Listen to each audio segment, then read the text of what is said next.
Hello, everyone. Welcome back to Honor of Kings. My name is Ken Heiderich. I'm the host of this channel where Honor of Kings is being hosted this season. And with me is my astute brother, who's just incredible to dialogue with and is fun co-host with this show, Sean Griffin. How you doing, brother? Hey, thanks for the warm intro, Ken. I'm doing great. It's good to see you again this week. And man, we're going to finish out a really fun book, Testament of Job. Absolutely. Yeah, we've been kind of going over this book the last couple of episodes, and it's definitely an eye-opener. There's some things in this book that I found very fascinating. I don't know about you, Sean, but it definitely elaborates a little bit more into the situations that Job found himself in the canonical book of Job that we don't really see, right? We don't get some extra details that maybe should perhaps be in that narrative that we don't get to see. Yeah. There's it's kind of reminds me of like First, Second Kings, First, Second Chronicles. Same events are being talked about, different details in each little account from a different perspective, if you will. So that's kind of what we're looking at with Testament of Job. Apparently, as we're going to see in the last chapter, apparently this was recorded down by his brother or his brother-in-law. Yeah, his brother Nahor. Yeah, his brother. So I guess he's given a perspective that the canonical book of Job did not give us. Yeah, because we don't really know who wrote that book, do we? It doesn't really say who the author is. Yeah. Well, at least before. I mean, if it wasn't someone in Job's clan or family, because clearly they would have known the story, it would have been passed over to the Israelites and then rescribed, recopied by Ezra in 5th century BC. So we don't really know its original author, like a lot of the books in the Bible. That's kind of something we talk about here on this show, right? That's right, exactly. And for those who are new to the show and are maybe wondering if you're stumbling upon the show for the first time, what it is that we do here at Honor of Kings, Sean and I, we like to take books that have been either in a canon and been removed throughout time, or just simply hasn't been in a canon. We research the text, we study it, we most importantly study it against the canon 66 Bible that we have here in the Protestant Western versions that we're all familiar with. And we see what it is that it teaches theologically, doctrinally, does it line up? And we make an assessment kind of nearing the end of the episode as to whether or not, this book should have been removed. Was it a good idea? And, can we glean truth from it and perhaps use it to add to our apologetics? Because, as many of you know, that's a very important thing to use in your walk. And so this just adds, in my opinion, when we do these episodes, when we look over these books and we consider the content in them and the historicity of them, and does it add to the overall context of the storyline that all of us who are believers really should have a grasp on? And a lot of times it does. Sometimes it's, like if you've stuck around long enough, Sean and I have gone over books that, shouldn't have been in the canon. They weren't in the canon. So we understand why those were never put in.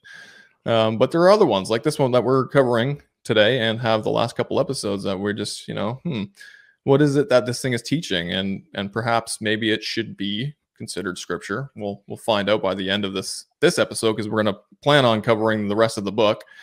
Right, Sean? Is that the plan? Yeah, I think we can get through this today. Yeah. Okay. So going to be a lot of reading, and we'll probably, cover a wide range of stuff, but there's only a few more chapters to go. And I think Sean and I are ready to kind of move on to another book.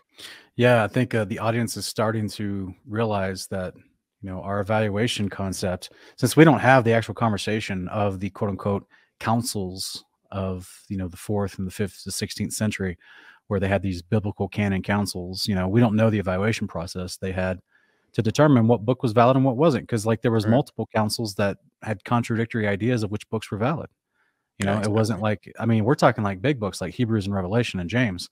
So this is to us, it's an honor to get to do this, to have the ability by the Father to actually look at these books, to have them at our disposal in the modern time. And I think the audience has been catching on here. It is season 3 that we obviously look for theology. We also try to look at history of the manuscripts. But that doesn't hold the biggest weight. I think that theology probably holds the bigger weight. Would you say? Yeah, absolutely. 100%. Yeah. Because there could have been a book that somebody had claimed, a guy could have falsely written a book in the 3rd century BC, and then try to make it sound as Hebrew as possible. But if it teaches something different, well, then it fails the Deuteronomy 13 test. Yeah, exactly. Yeah. That's right, man. And Earl Rogers in the chat saying, I haven't read this book. Sounds interesting. It is a really interesting book. It's not that long of a read. I'd highly recommend you do pick it up and glean it, or just watch our last couple episodes and obviously stay tuned with this one. But yeah, Yeah, it's definitely a check pretty out the last fascinating. two. Yeah. West Blaze is in the chat too, brother. I gotta acknowledge him too. Shalom, brother. Thanks for joining us. All right, man. If you want, you can start reading, Sean. Sure. Okay, so we have here in chapter 7 is where we left off last time. We'll pick back up here. And it says here in chapter 7, at this time the kings heard what happened to me. They rose and came to me. Ake from his land. I think there's a typo. Sorry about that. Okay. From his land to visit me and to comfort me. And when they came, it should say each from his land. Yeah. Verse 2 says, and when they came near me, they cried with a loud voice, and each tore his clothes. And after they had prostrated themselves, touching the earth with their heads, they sat down next to me for 7 days and 7 nights, and none spoke a word. They were 4 in numbers: Eliphaz, the king of Teman, and Bilad, and Sophar, and Elihu. And when they had taken their seat, they conversed about what had happened to me. Now, when for the first time they had come to me, and I had shown them my precious stones, they were astonished, and said, If of us 3 kings all our possessions would be brought together into one, it would not come up to the precious stones of Jobab's kingdom's crown. For you are a greater nobility than all the people of the east. And when, therefore, they now came to the land of Osisis, also called Uz, to visit me, they asked in the city, Where's Jobab, the ruler of this whole land? And they told them concerning me, He sits upon the dunghill outside of the city, for he has not entered the city for 7 years. And then again they inquired concerning my possessions, and there was revealed to them all that happened to me. And when they had learned this, they went out of the city with the inhabitants, and my fellow citizens pointed me out to them. But these forcefully protested and said, Surely this is not Jobab. And while they hesitated, there said Eliphaz, the king of Teman, Come, let us step near and see. And when they came near, I remembered them, and I wept very much when I learned the purpose of their journey. And I threw earth upon my head, and while shaking my head, I revealed unto them that I was Job. And when they saw me shake my head, they threw themselves down upon the ground, all overcome with emotion. And while their hosts were standing around, I saw the 3 kings lie upon the ground for 3 hours like dead. Then they rose and said to each other, We cannot believe that this is Jobab.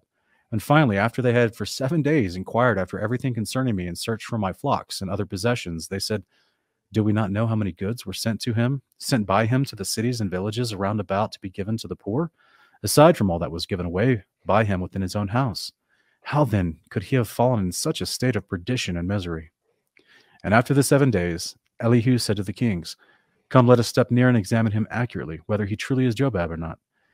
And they, being not half a mile distance from his malodorous, I can't even forget, malodorous body odor, they rose and stepped near, carrying perfume in their hands, while their soldiers went with them, and threw fragrant incense round about them, so that they could come near me. And after they had thus passed 3 hours, covering the way with aroma, they drew close. And Eliphaz began, is that not... What a scene, eh? Well, you're right. That would be hilarious. Be like a 6-hour movie, just have this conversation. And are you he who once shone like the son of day upon the whole earth? Are you he who once resembled the moon and the stars effulgent throughout the nights? I answered him and said, I am. And thereupon all wept and lamented. And they sang a royal song of lamentation, their whole army joining them in a chorus. And again Eliphaz said to me, Are you he who had ordered 7,000 sheep to be given for the clothing of the poor? Where then has gone the glory of your throne? Are you he who had ordered 3,000 cattle to do the plowing of the field for the poor? Where then has your glory gone? Are you he who had golden couches, and now you sit upon a dunghill? Where then has your glory gone? Are you he who had 60 tables set for the poor? Are you he who had censers for the fine perfume made of precious stones, and now you are in a malodorous state? Malodorous state, I can't even. Where then has your glory gone? Are you he who had golden candelabras set upon silver strands, and now you must long for the natural gleam of the moon? Where then has your glory gone? Are you the one who had an ointment made of the spices of frankincense, and now you are in a state of repulsiveness? Where then has your glory gone? Are you he who laughed the wrongdoers and sinners to scorn, and now you've become a laughingstock to all? Where then has your glory gone? And when Eliphaz had for a long time cried and lamented, while all the others joined him, so that the commotion was very great, I said to them, Be silent. I will show you my throne and the glory of its splendor. My glory will be everlasting. The whole world shall perish, and its glory shall vanish, and all those who hold fast to it will remain beneath. But my throne is in the upper world, and its glory and splendor will be to the right of the Savior in the heavens. My throne exists in the life of the holy ones, and its glory in the imperishable world. For rivers will be dried up, and their arrogance shall go down to the depth of the abyss. But the streams of my land, in which my throne is erected, shall not dry up, but shall remain unbroken in strength. The kings perish, and the rulers vanish, and their glory and pride is as the shadow in a looking glass. But my kingdom lasts forever and ever, and its glory and its beauty is in the chariot of my Father. All right, man. Thank you. Wow. Yeah, that last bit's interesting, but let's just talk about some of the former stuff here. It's interesting that you know, when they were so perplexed as to see Job, they couldn't even believe it, right? They're just like, they had to go around scoping out everything around, like making sure, like, what the heck's really going on here? How can this be, right? And they corroborate, like, with his, you know, the good deeds that he did, right? That he was known for, right? That he would feed the poor, and he would use a lot of his means to help the poor and the widow and the orphans and all that. Even though Satan tried to, you know, convince people that he was a terrible person, right? To muster the army towards, you know, taking advantage of this guy. But so that's corroborated. They all knew about it, about his charity and his goodwill and righteousness. And that's one of my questions throughout this, as I was reading this, was the last few chapters, we did see that Satan impersonated a king of Persia, assembled some bad dudes to come and do all this bad stuff to Job. Has he been deposed from his kingship, or is he still king? And in some way, you know, like with Nebuchadnezzar, you know, he was deposed for 7 years, and I'm guessing Daniel took over for that time. So, like, because think about the practical daily responsibilities of being a king over a kingdom, you know.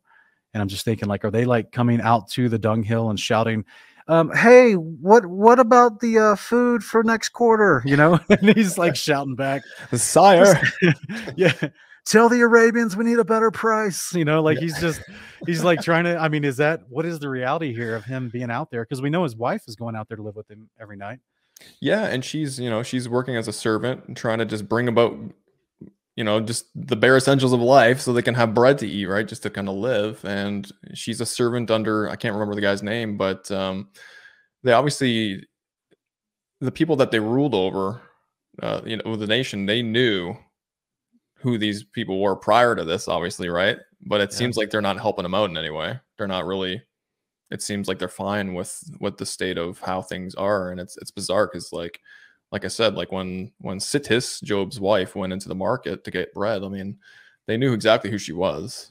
Yeah. Right. No one was out there being like, hey, my lady, like, let us give you bread. You're our queen, right? Or like, no one was coming forward to do any good righteous deeds for them. In fact, they were taking advantage of the situation when the Persians came, right? It says that his own people, you know, were sitting on his golden couch and doing this and doing that and taking advantage of, you know, his state of what he was enduring here. So it seems like, in a way, he still is ruling, but not. I don't know. Like, it's weird. We don't see anyone else making any decisions. They obviously are looking for Job still, even though it's 7 years after the fact. Right.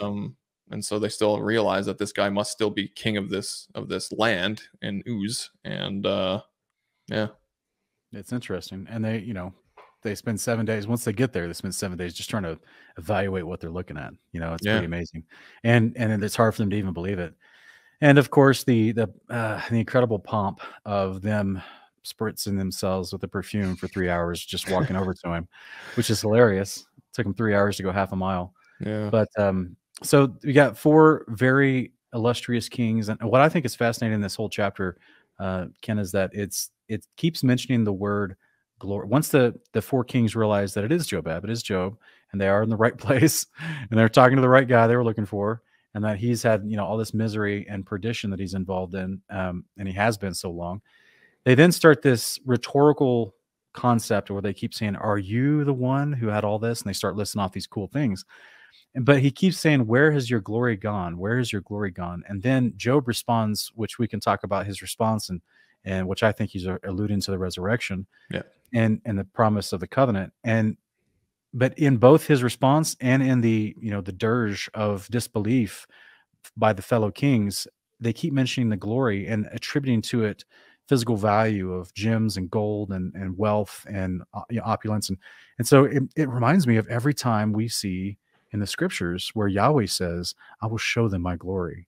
And it Hmm. usually has this reference of kingdom come, Yeah. And then when we get to Revelation 21, we see the kingdom being described in Revelation 21. Apparently it's decked out with, of course, even in Isaiah 54, it's talked about how it's decked out as well and with expensive materials. Yeah. So it just makes me wonder if that's the old, because I've always wondered, what is this old school reference in the Bible when they keep talking about your glory?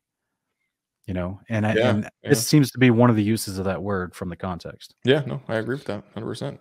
Yeah. To me, it's, I mean, in reference to Yahweh, to see his glory, I mean, I always thought that that would be like just his like physical manifestation of who he is as God in his purest, brightest spiritual nature. Mhm. But I definitely agree that that's also alluding to, the physical kingdom in which he is king over. Yeah. Yeah. Yeah, well, think about it. Like, what if even if Yahweh is sitting on his throne, like in Revelation 4, sitting on what looked like green, what was it, emerald? Yeah, A Emerald, yeah. throne of, which is also a form of sapphire, by the way, for those who are not familiar with different types of rocks. And then behind him was this big rainbow and all this, and he's in that same scene we get described to us in the book of First Enoch, and it's like this amazing house with fire skirted around it, and Hmm. the floor is crystalline, and what I'm saying, it's like this amazing. It just looks like someone, just like he's blinging, like a ton of bling, Oh, yeah. and it makes me think that in addition to his actual body and his actual radiance of his nature, everything about his habitation is also just as impressive. Oh, yeah. Because he's God. 100%. 100%. Yep. Yeah. No, I agree with that. Yeah, but yeah, it is interesting kind of what Job's response is in light of what we're saying here with regards to what he is going to be receiving, right? Yeah. And I mean, he sets it apart, the timeline, or even just the tense rather, um, does foreshadow a future time that he's referring to, right? And these guys kind of take a little, they don't get the context, right? It seems like they don't understand the resurrection and the full outcome of what Job's glory will really Yeah. represent, right? But Yeah. If you were Job, Ken, and I was one of these visiting kings from a different land, I came to see you and I saw this, and then you responded with, my glory will be everlasting. The whole world shall perish and its glory shall vanish. And my throne is in the upper world and its glory and splendor will be right to the right of the Savior in heavens. If you said that to me, I would instantly understand it. I'd just start smiling and be like, this dude's still got a good attitude. He remembers the hope of the covenant. You know what I mean? yeah, right, Like, right. he hasn't lost his faith. You know what I mean? Yeah. Even though I'm sitting here full of sores and smelling like poo, he hasn't lost his faith. Like, he's still trusting in God. So, like, I would know instantly these references, Yeah. and so Do we see, it is Sean? curious. Sorry. Yeah. Do we see anywhere in scripture a king kind of verbalizing this future glory for themselves with regards to the resurrection and them having a throne, and even saying they're going to, have their throne sitting on the right of the Savior? Do we see that being asserted anywhere in the 66? Only Yeshua in Yeah. Revelation, right? Which makes it interesting because it's like the positions that people held who were in covenant here, such prestigious positions like Job, right, where he's king over this land, someone like David, um, are they going to be kings? Are they also going to be king? Because we're referred to as kings and priests, right? Yeah. In the resurrection. So it's like, is that strictly what he's referring to? Um, Knowing that he's going to have this same type of like authority over a resurrected people, or even over the mortals that are still alive during the millennial reign. What do you think the implications of this really is? Yes, I think that this phrase right here we see in verse 36. It says, and it talking about his throne is in the upper world. Its glory and splendor will be the right of the Savior in the heavens. We actually had someone in the audience ask about that as well. I think it was Miss Marcia.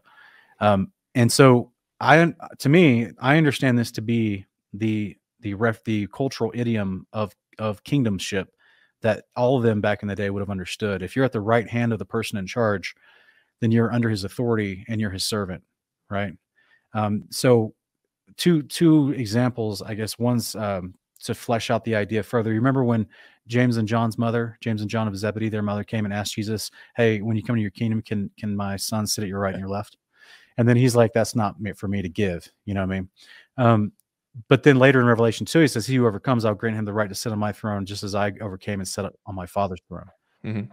So that's the inference, I think, that is being mentioned here with Job, is he understands that the resurrection, he will be sitting with the Son of Man, the elect one, the Messiah, in a position of authority, but he'll be at his right hand, which is still in submission to him. Just like in Hebrews 1 and 10, we see that Yeshua is referred to as someone that is at the right hand of the Father. And we know, because we're not Trinitarians, we know that Yeshua is in submission to the Father, even in heaven, as 1 Corinthians 15, 24 through 28 expounds. Right.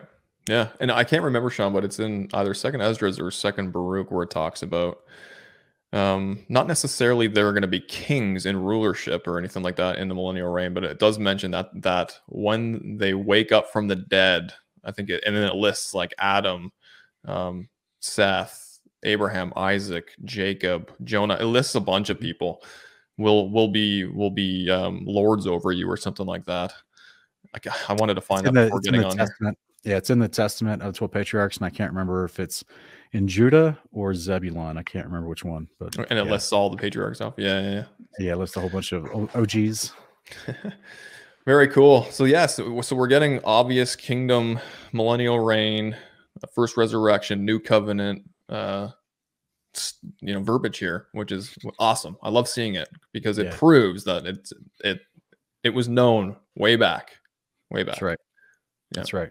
Now, and for those of you who haven't seen episode 1, even please go back and watch it, review the manuscript history. But even if you don't believe this was actually written by Job's brother, as the last chapter will claim, and you just want to think that someone else, that it was pseudepigraphal, that someone else wrote it, 1st century BC, that means that person that wrote it also understood the promise of the covenant, the resurrection, the Messiah, all that. So by the time we get to Yeshua interacting with the Pharisees, there's a lot of bad doctrine. There's a lot of confusion. Yeshua is reprimanding Nicodemus in John 3 for not understanding the resurrection. Mm-hmm. They've got theological issues. This is why I've continually tried to talk about how Yeshua, the prophecy of Isaiah, Isaiah chapter 9, is talking that is quoted in Matthew chapter 3, I believe, is that Yeshua went to a land of darkness. He was the light that went to a land of darkness. And that's talking about spiritual darkness. They had bad theology, So whoever wrote this, whether 1st century BC or, who knows, 12th century BC, I don't know. They absolutely knew the entire story of the kingdom of God. And I think it's amazing. Yeah, amen. I agree. We can jump to the next one if you want. Is there anything else you wanted to bring up, or? No. Just I think that hopefully everyone I just love he's talking about the kingdom when he talks about rivers will not be dried up and the strength of it shall not be broken. I just think it's fascinating because we see Isaiah also talk about the kingdom with many rivers, and Ezekiel expounds on the river of life and Revelation. Yeah, it's just really cool. Really cool. Sean, what about, and its glory and beauty is in the chariot of my father? What is that? Do you know anything about that? What that, the whole chariot of my father thing, like what that means? I don't know what the chariot passage refers to. No. Okay. Interesting. All right. You want this one? Yeah, I got this. Yeah. Okay. When I spoke this to them, Eliphaz became angry and said to the other friends, "For what purpose is it that we have come here with our hosts to comfort him? Behold, he upbraids us. Therefore, let us return to our countries. This man sits here in misery, worm-eaten amidst an unbearable state of putrefaction. And yet he challenges it, saying, 'Kingdoms shall perish, and their rulers, but my kingdom, says he, shall last forever.' Eliphaz then rose in great commotion, and turning away from them in great fury, said, 'I go from here. We have indeed come to comfort him, but he declares war to us in view of our armies.' But then Baldad seized him by the hand and said, 'You shouldn't speak that to an afflicted man, and especially to one stricken down with so many plagues. Behold, we, being in good health, dared not approach him on account of the offensive odor, except with the help of plenty of fragrant aroma. But you, Eliphaz, are forgetful of all this. Let me speak plainly. Let us be magnanimous and learn what is the cause. Must he, in remembering his former days of happiness, not become mad in his mind? Who should not be altogether perplexed, seeing himself like this, lapsed into misfortune and plagues? But let me step near him, that I may find by what cause is he like this. And Baldad rose and approached me, saying, Are you Job? And he said, Is your heart still in good keeping?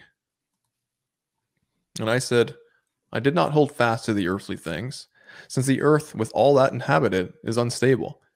But my heart holds fast to the heaven, because there is no trouble in heaven. Then Baldad rejoined and said, We know that the earth is unstable, for it changes according to season. At times it is in a state of peace, and at times it is in a state of war. But of the heaven, we hear that it is perfectly steady. But are you truly in a state of calmness? Therefore, let me ask and speak. And when you answer me to my first word, I shall have a second question to ask. And if again you answer in well-set words, it will be manifest that your heart has not been unbalanced. And I said, Upon what do you set your hope? Sorry, it should say, and he said, Upon what do you set your hope? And I said, Upon the living God. And he said to me, Who deprived you of all you did possess? And who inflicted you with these plagues? And I said, God. And he said, If you still place your hope upon God, how can he do wrong in judgment, having brought upon these plagues and misfortunes, and having taken from you all your possessions? And since he has taken these, it is clear that he has given you nothing. No king will disgrace his soldier who has served him well as bodyguard. And I answered, saying, Who understands the depths of the Lord and of his wisdom to be able to accuse God of injustice? And Baldad said, Answer me this, Job. Again, I say to you, if you are in a state of calm reason, teach me if you have wisdom. Why do we see the sun rise in the east and set in the west? And again, when rising in the morning, we find him rise in the east. Tell me your thought about this. Then said I, Why should I babble forth the mighty mysteries of God? And should my mouth stumble in revealing things belonging to the Master? Never. Who are we that we should pry into matters concerning the upper world, while we are only of flesh, nay, earth and ashes? In order that you know that my heart is sound, hear what I ask you. Through the stomach comes food, and water you drink through the mouth, and then it flows through the same throat. And when the two go down to become excrement, they again part. Who effects this separation? And Baldad said, I do not know. And I continued and said to him, If you do not understand even the exits of the body, how can you understand the celestial circuits? Then Sophar rejoined and said, We do not inquire after our own affairs, but we desire to know whether you are in a sound state. And behold, we see that your reason has not been shaken. What now do you wish that we should do for you? Behold, we have come here and brought the physicians of 3 kings, and if you wish, you may be cured by them. But I answered and said, My cure and my restoration comes from God, the maker of physicians. Bam. Amen, Job. Amen. Did you catch that BC biblical cosmology burn? Yes, I did. He's like, you don't know how the stomach works and makes poop. I'm even going to tell you about the heavenly circuits.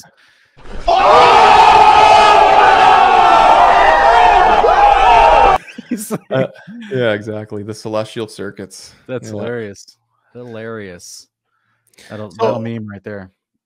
So, Sean, I get why they're asking this stuff. I mean, his first answer was kind of off. Yeah. Yeah. They're testing his sanity. Yeah. I mean, I've had my own family at times when I was in Bible college, and I was just like jacked up on like zeal with no direction, right? Just jacked up on the Lord, right? Yeah. Just all I did was wanted to worship God, read the Bible, talk to people, but I've quickly learned that nobody else wants to do that. So, but my family thought I was not right in the head. Some of my family.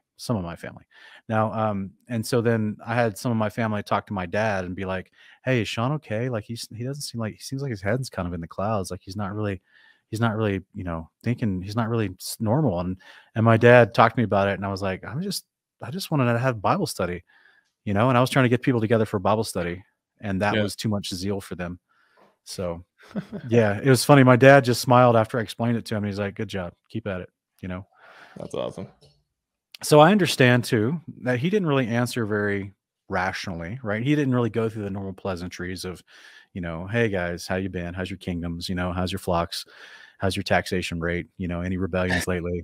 He's not going through the normal stuff. He's just, the first thing they're like, oh, is this Job? What happened to all your wealth and opulence and glory? And he's just like, my kingdom's in heaven, Yeah. sitting there smelling like poo. Just straightforward to the point with his responses. I mean, it's good, and it's Sean, 1 second. I'm just gonna get off camera here for a sec. 1 second. It's okay. So yeah, that's what I saw about, or at least what I thought was really interesting about this passage was, he then has to go through and prove himself that, hey, I'm sane, I'm okay. I've been inflicted with plague for 7 years, but other than that, hey guys, I'm still in my right mind. And I think it's like verse 9. He says, okay, so this is who's asking him this? Is it Eliphaz? Yeah, Eliphaz. He says in verse 11, but if you truly are in a state of calmness, therefore let me ask and speak when you answer to me my first word. So he's like, if you answer my first question well, then I'll ask you another one. So he's like belittling him after he's already accused God of injustice, or right before he accuses God of injustice. Yeah. And so he's clearly not got the best attitude right now, in my opinion. And then Job has to come in and defend God and then start schooling this dude. And I just think that this is just such a fascinating, someone that amateur writer, and I love dialogue and I love interactions, and I've seen like where people are sitting in this occasion and like who's standing and what kind of reactions they're having. And, I'm like trying to envision the movie that would be this conversation. This is a fascinating conversation because Job looks like he's the underdog, but actually he's their superior. Oh yeah, which big time. Which would make sense. I mean, didn't they say when they showed up that your crown is greater than all of our three put together? Yeah. I mean, it's unbelievable. So in verse 14, when Eliphaz is saying, if you still place your hope upon God, how can he do wrong in judgment, having brought upon you these plagues and misfortunes? Because Job just said God did this. He straight up says God, right? Which is fascinating that Job, I mean, when we read the canonical book of Job, right, we are to assume that Yahweh allowed Satan to do this, right? Mm-hmm.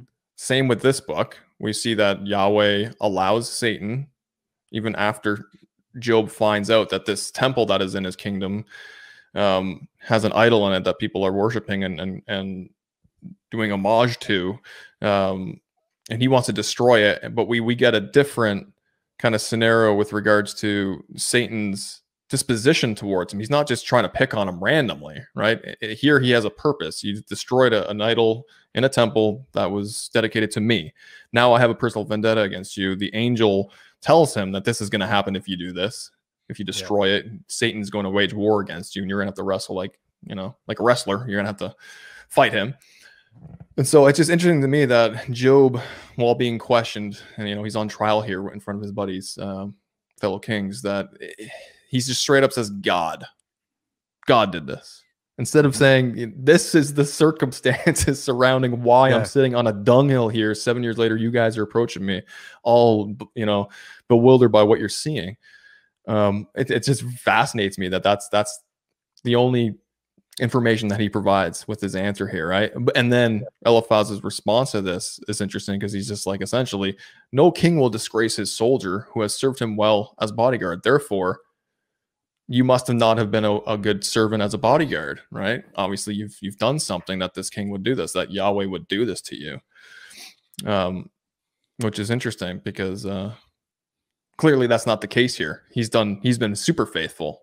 Yeah, and again, going back to chapter 1, the angel warned him this would happen. So it's I don't remember if he actually told him it would be 7 years. No, he didn't give a timeline. I don't think he didn't give a timeline, but he did say he would go through this. And that, so I guess just knowing that the Father told him, you will go through, the attacks of the enemy, but then I'll give you a double portion after that and I'll bless you. So it's like Job does have a light at the end of the tunnel. He does have the backstory that, like you're saying, he's not explaining to his friends.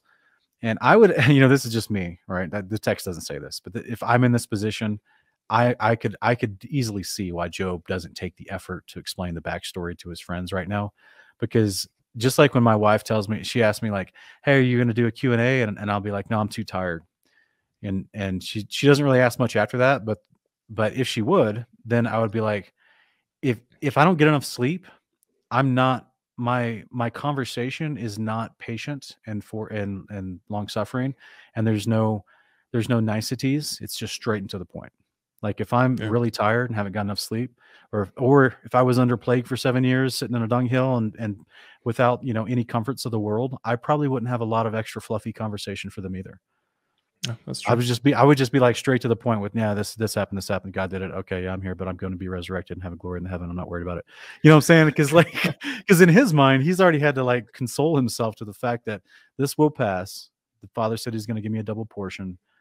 You know, now I got to answer for all this nonsense that these guys won't understand anyway, because they don't even understand the covenant as much as he does, and they clearly don't have the wisdom that he does about life, which is why he starts schooling them on anatomy. Hey, by the way, did you notice? Does this remind you of Mark 7? Yeah, big time. Yeah, Yeah, that's what yeah, I I was was gonna bring thinking the that whole up. time. Yeah. Okay.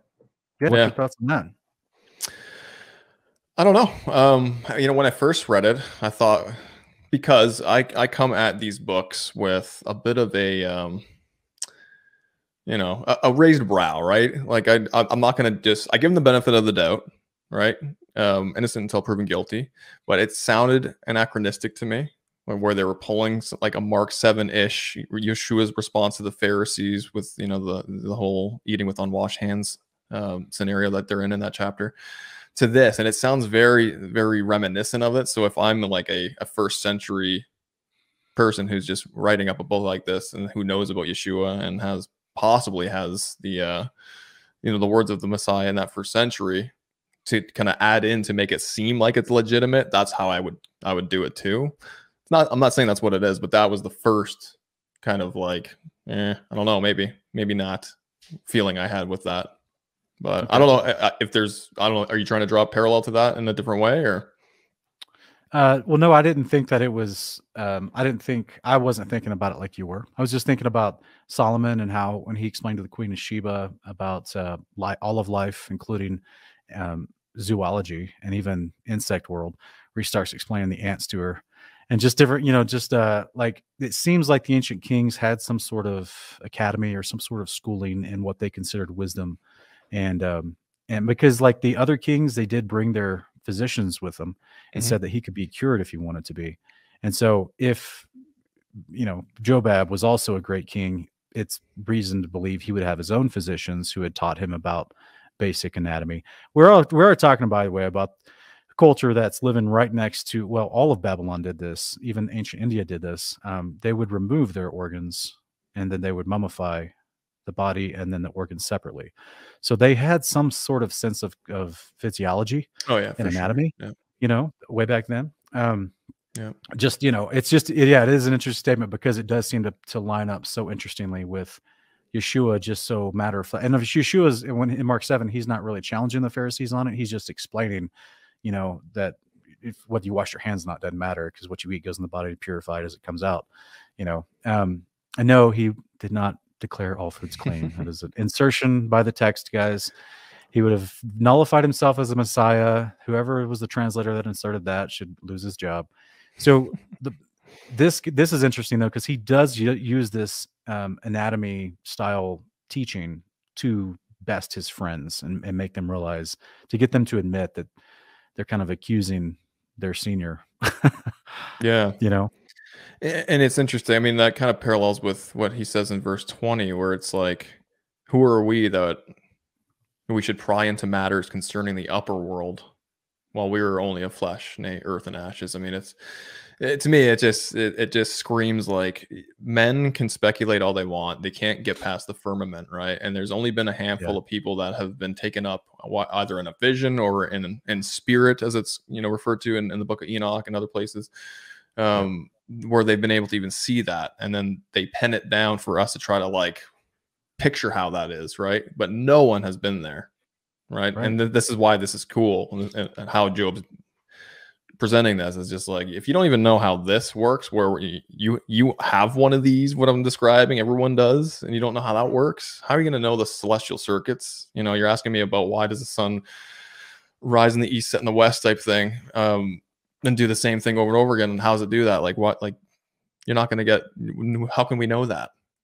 There's no way. We can't get past the firmament, right? So that's not our upper world yet. Yeah, it's funny because this verse, I'm glad you mentioned this. Verse 20 also reminds me of 1 Corinthians 15. It's kind of like a similitude to Paul trying to express in verses 39 through 46, I believe, of 1 Corinthians 15, that, you know, there's only two natures, right? There's the spiritual and there's the earthy. And the spiritual live above, the earthy is, you know, the spiritual came first, the earthy comes second.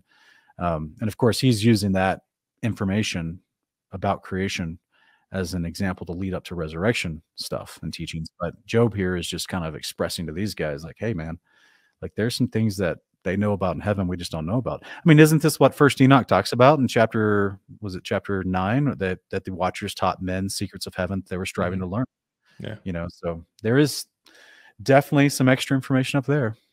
Yeah, absolutely. It's amazing. And I love verse 23. I know we just kind of mentioned it, but celestial circuits, that's another, you know, that lines up perfectly with Psalm 19:7, or Psalm 19, 4-6. The sun moves in its circuits. Yeah. The sun is a celestial body that moves in its circuits. Also in First Enoch, chapter 72-82, the sun and moon move in celestial circuits in the sky, and through the circumference of the heaven. So this is proper biblical cosmology as well. Absolutely. I like verse 26.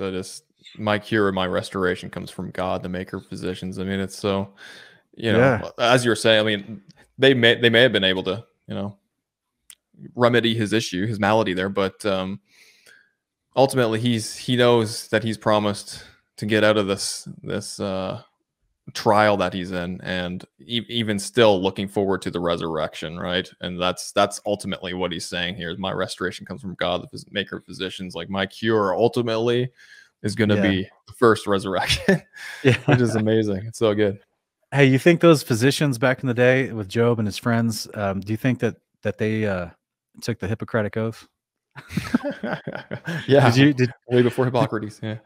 Did you see Wes Blaze and I's cover that in our last Uncommon Ground? I haven't seen the last episode. Sorry, guys. I haven't seen it yet, but it's okay, man. We actually talked about Wes had found that the Hippocratic Oath, if you read the whole thing, they actually swear an allegiance, or I swear that the information they're learning, the oath they're taking, they swear it to Apollo and all the other Greek gods. Oh, yeah. Straight up a cult. It's wild, man. Well, yeah, I think these guys were good. I just, last thing I'll say about this, the armies of the kings joined in this song of lamentation. Yeah. Like a choir. Like, so how many people are here? You know, like this, how many are at this scene at the dunghill? Like they all went out to the local trash heap to go sing. It's just kind of, it just seems like a really, really fascinating scene here. Very much. Yeah. It's hard to picture that, how many men were there. And obviously they were further back. They didn't go in with the three kings. They were likely just hanging back, but yeah, it's crazy, man. Do you want to take the next one, or you have anything else on that chapter? No, I think we should keep going if we're going to try to get through this. Yeah. All right. Chapter 9. And when I spoke this to them, behold, there my wife Sidis came running, dressed in rags, from the service of the master by whom she was employed as slave, though she had been forbidden to leave, lest the kings, on seeing her, might take her as captive. And when she came, she threw herself prostrate to their feet, crying and saying, Remember, Eliphaz, and you other friends, what I was once with you, and how I have changed, how I am now dressed to meet you. Then the kings broke forth in great weeping, and being in double perplexity, they kept silent. But Eliphaz took his purple mantle and cast it about her to wrap herself up with it.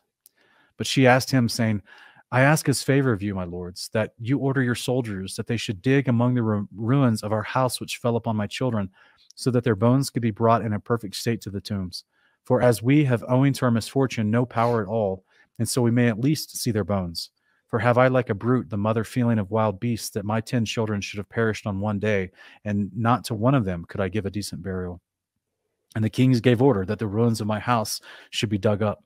But I prohibited it, saying, Do not go to the trouble in vain, for my children will not be found, for they are in the keeping of their maker and ruler. And the kings answered and said, Who will deny that he is out of his mind and raves? For while we desire to bring the bones of his children back, he forbids us to do so, saying, They've been taken in place the keeping of their maker. Therefore, prove unto us the truth. But I said to them, Raise me, that I may stand up. And they lifted me, holding up my arms from both sides. Then I stood upright and pronounced first the praise of God, And after the prayer I said to them, look with your eyes to the east. And they looked and saw my children with crowns near the glory of the king, the ruler of heaven. And when my wife Sittis saw this, she fell to the ground and prostrated herself before God, saying, now I know that my memory remains with the Lord. And after she had spoken this, and in the evening came, she went to the city, back to the master whom she served as slave, and lay herself down at the manger of the cattle, and died there from exhaustion of a proper tomb.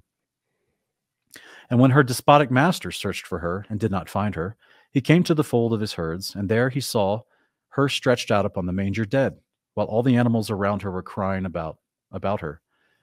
And all who saw her wept and lamented, and the cry extended throughout the whole city. And the people brought her down and wrapped her up and buried her by the house which had fallen upon her children. And the poor of the city made a great mourning for her, and said, behold, this Sittis, whose like and nobility and glory is not found in any woman. Alas, she was not found worthy of a proper tomb. The dirge for her you will find in the record. What record's that? Yeah, I don't know, right? There's a couple records that we don't really know about, do we, here? That's right. Okay, interesting. So, Sittis.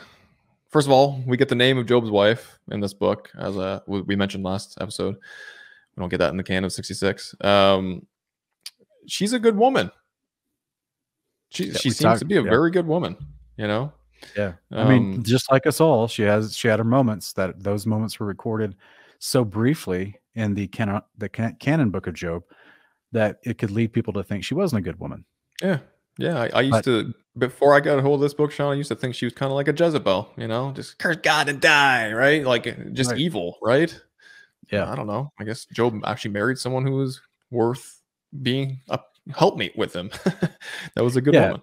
And apparently for 7 years she worked to bring Job food, and then and apparently she found herself working for this horrible employer. I thought it was funny that it said that the employer didn't want her.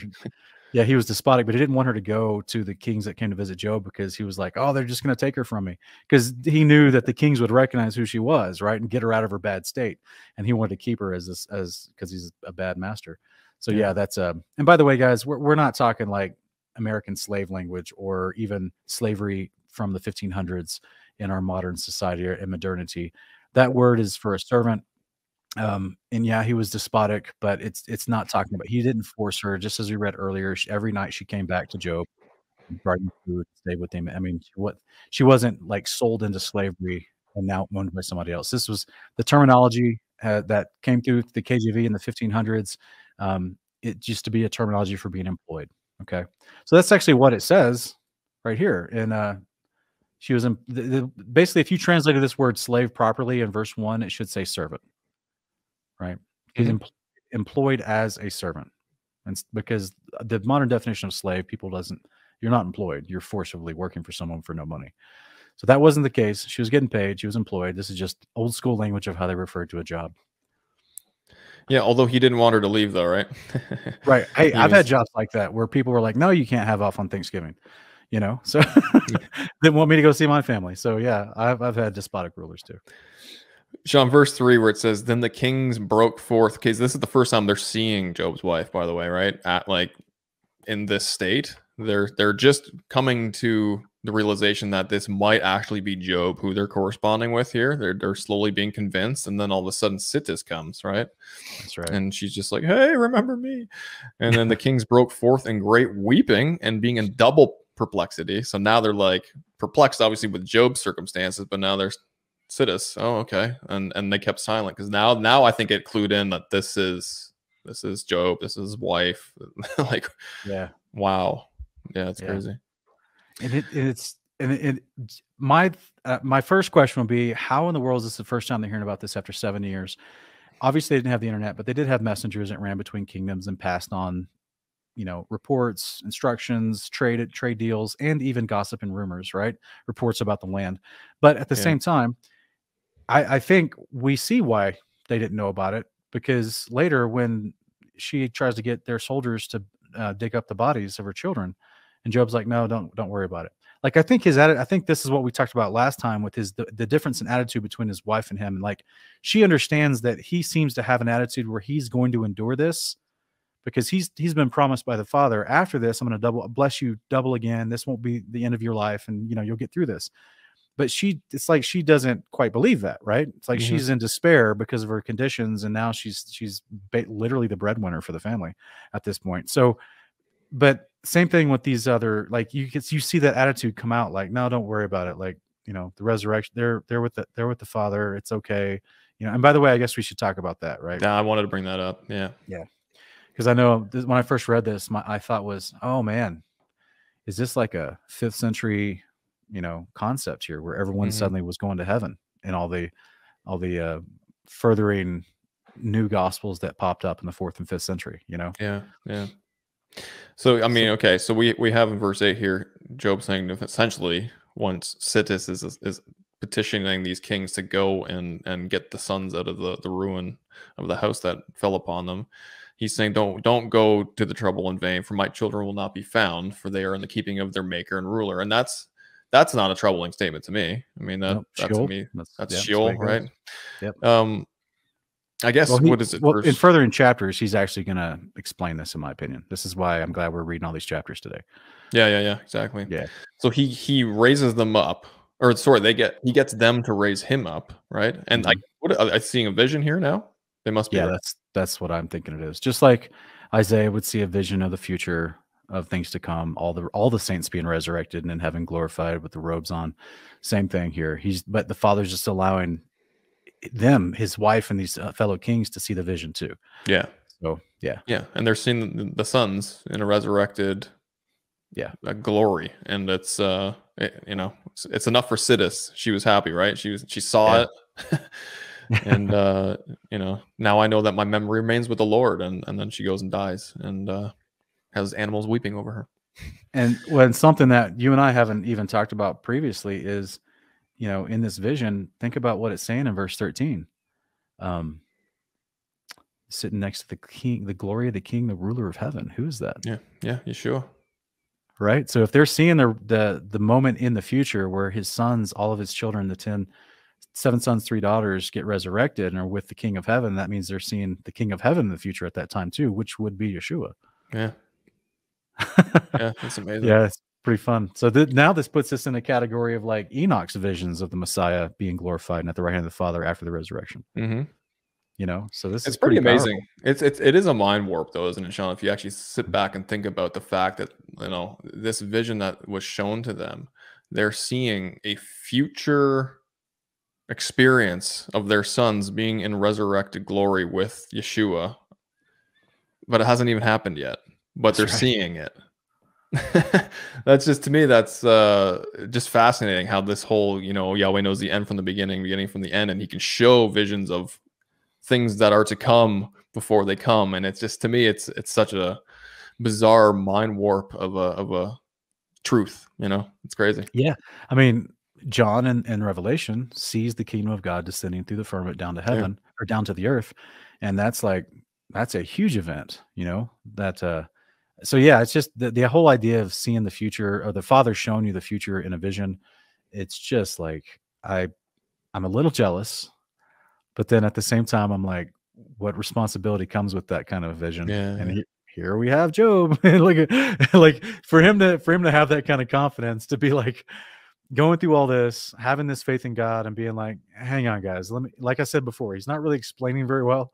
So then he's Yeah. like, hang on, guys, just raise me up and I'll explain, So they like lift him up off the poo, and then he's just sitting there, and then he's now prays, and then I'm guessing he prayed, Father, please open their eyes and show them a vision of the truth of the fulfillment of the covenant for my children.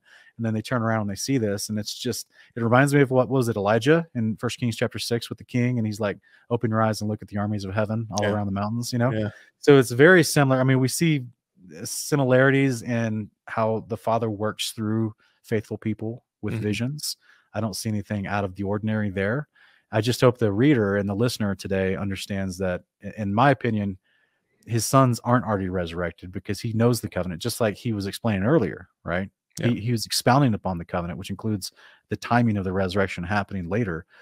He knows that he's just pacifying the people at this moment, that he's not crazy by asking the Father to show his wife and the other kings the same vision, apparently, that he's already been shown, that his children are okay, Yeah. that they're going to be in the resurrection. So That's Yeah, how he's so laid amazing. back about this, you know? Yeah, it's amazing. It really is. Just laying back in the poo. Just lay back. The noxious poo fumes that are, making him hallucinate possibly here. Yeah. Some would say, I'm sure, but You think the perfume assistants are still standing in the background, just occasionally just psh, psh, psh, psh, yeah, psh. they're just like I can just see them standing like 30 feet away with these long tubular things just squirting and like, ugh. Yeah, this would be a hilarious SNL skit right here. Just occasionally you see a, just it'd be hilarious. Anyway, what else in this chapter? Okay, so we have her death, right? The death of Job's wife. Animals do cry, by the way. I've seen dogs do it. Yeah. I think that's probably it. I don't know if there's anything else you want to. No, that's it. I can take the next one. Yeah, do it. All right. Verse 1 of chapter 10, it says, But Eliphaz and those that were with him were astonished at these things. And they sat down with me, and replying to me, they spoke in boastful words concerning me for 27 days. They repeated again and again that I suffered deserving this for having committed many sins, and that there was no hope left for me. But I retorted to these men in zest of contention myself, and they rose in anger, ready to part in wrathful spirit. But Elihu conjured them to stay yet a little while until he would have shown them what it was. For, said he, so many days did you pass, allowing Job to boast that he is just, but I shall no longer suffer it. For from the beginning did I continue crying over him, remembering his former happiness. But now he speaks boastfully, and in overbearing pride he says that he has his throne in the heavens. Therefore hear me, and I will tell you what is the cause of his destiny. Then, imbued with the spirit of Satan, Elihu spoke harsh words which are written down in the records left of Elihu. And after he had ended, God appeared to me in a storm and in clouds and spoke, blaming Elihu and showing me that he who had spoken was not a man, but a wild beast. And when God had finished speaking to me, the Lord spoke to Eliphaz, You and your friends have sinned, and that you have not spoken the truth concerning my servant Job. Therefore, rise up and make him bring a sin offering for you in order that your sins may be forgiven. For were it not for him, I would have destroyed you. And so they brought to me all that belonged to a sacrifice, and I took it and brought it for them a sin offering. And the Lord received it favorably and forgave them their wrong. Then when Eliphaz, Bildad, and Sophar saw that God had graciously pardoned their sin through his servant Job, but that he did not deign to pardon Elihu, then did Eliphaz begin to sing a hymn while the others responded. Their soldiers also joined while standing by the altar. Oh, so they've got an altar too. 13, and Eliphaz spoke, Taken off is the sin and our injustice gone, but Elihu the evil one shall have no remembrance among the living. His luminary is extinguished and has lost its light. The glory of his lamp will announce itself for him, for he is the son of darkness and not of light. The doorkeepers of the place of darkness shall give him their glory and beauty as share. His kingdom has vanished, his throne has moldered, and the honor of his statue is in Hades. For he has loved the beauty of the serpent and the scales of the dragon. His gall and his venom belongs to the northern one, Zephuni the adder. For he did not own himself unto the Lord, nor did he fear him, but he hated those whom he had chosen. Thus God forgot him, and the holy ones forsook him. His wrath and anger shall be unto him desolation, and he will have no mercy in his heart, nor peace, because he had the venom of an adder on his tongue. Righteousness is the Lord, and his judgments are true. With him there is no preference of person, for he judges all alike. Behold, the Lord comes. Behold, the holy ones have been prepared. The crowns and the prizes of the victors precede them. Let the saints rejoice, and let their hearts exult in gladness, for they shall receive the glory which is in store for them. And the chorus sang, Our sins are forgiven, our justice has been cleansed. But Elihu, they put him in the song, bro. I know. Man, this is like a strange diss track on Elihu. But Elihu has no remembrance among the living. After Eliphaz had finished the hymn, we rose. I mean, he was in the chorus even. They repeat the chorus usually a few times. That's horrible. So verse 24, after Eliphaz had finished the hymn, we rose and went back to the city, each to the house where they lived. And the people made a feast for me in gratitude and delight of God. And all my friends came back to me. And all those who had seen me in my former state of happiness asked me, saying, What are those three things here among us? Okay. All right. So there's a lot here, man. There is a lot here. And to me, the first thing that stuck out was just the transition between the end of chapter 9 and into chapter 10, where they just saw this crazy vision to the east, right? They stand Job up. He's like, look, boom. They all see it. And then Eliphaz's response is weird, right? You Like, mean Elihu? um, yeah, Elihu. Yes. Okay, because Eliphaz is the good guy. He believed the vision. He Well, supports Job. where it says, "But Eliphaz and those that were with him were astonished at these things, and they sat down with me, and replying to me, spoke in boastful words concerning me for 27 days." They repeated it. Like the whole that yeah, I misspoke. Okay, It's all of them. Like it's just an interesting transition, after being yeah, shown something like that to the point where they're going to sit down for 27 days and speak boastful words with him to the point where they're going to have like Yahweh was ready to destroy them if not for Job and his ability to present a sin offering for them as atonement yeah. for them. In this verse 1, 2, and 3 right here, if I were to harmonize this with the Book of Job in the canon, this would basically be like I would between verses 3 and 4, or verses 2 and 3, I would probably put most of the Book of Job Yeah, in the chapter canon. 3 onward essentially. Yeah, to Yeah. like chapter where Yahweh shows up. So like chapter 38, 9 or 40. Yeah. So like huge amounts, like what is that? 33, 36 chapters or something like that would go in this chapter if you were trying to harmonize it in a chronological story. Yeah. So that's the 27 days. That's why there's so much context or so much dialogue in the canon of Job. But I agree with you. It is weird that they still had a bad attitude, which is, which I mean, Eliphaz, wasn't he the one in chapter 8 that said God was unjust for doing this to Job? Yeah. Yeah. So they definitely, like, they weren't as bad as Elihu, but they definitely had sinned in their reaction to Job and their conversation with him. And so that's why they needed this atonement. Yeah, exactly. It's pretty amazing. So Um, so his wife was speaking the words that Satan prompted her to speak when she said, "Curse God and die." And then here in verse 7, Elihu has a whole bunch of harsh words, and then it says that he was imbued with the spirit of Satan. How do you think that? Do you think he's just in? What is this? I mean, do you think that Satan can like possess a person like an unclean spirit? Right now, I don't think. I'm willing to change that stance.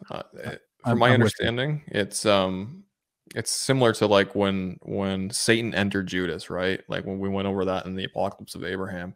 Yeah. I think we both concluded that doesn't necessarily mean, because of what we understand regarding spirit beings and angels and what they can do, and how their offspring, the Nephilim, the disembodied spirits of the Nephilim, are allowed to inhabit a human Right. host, right?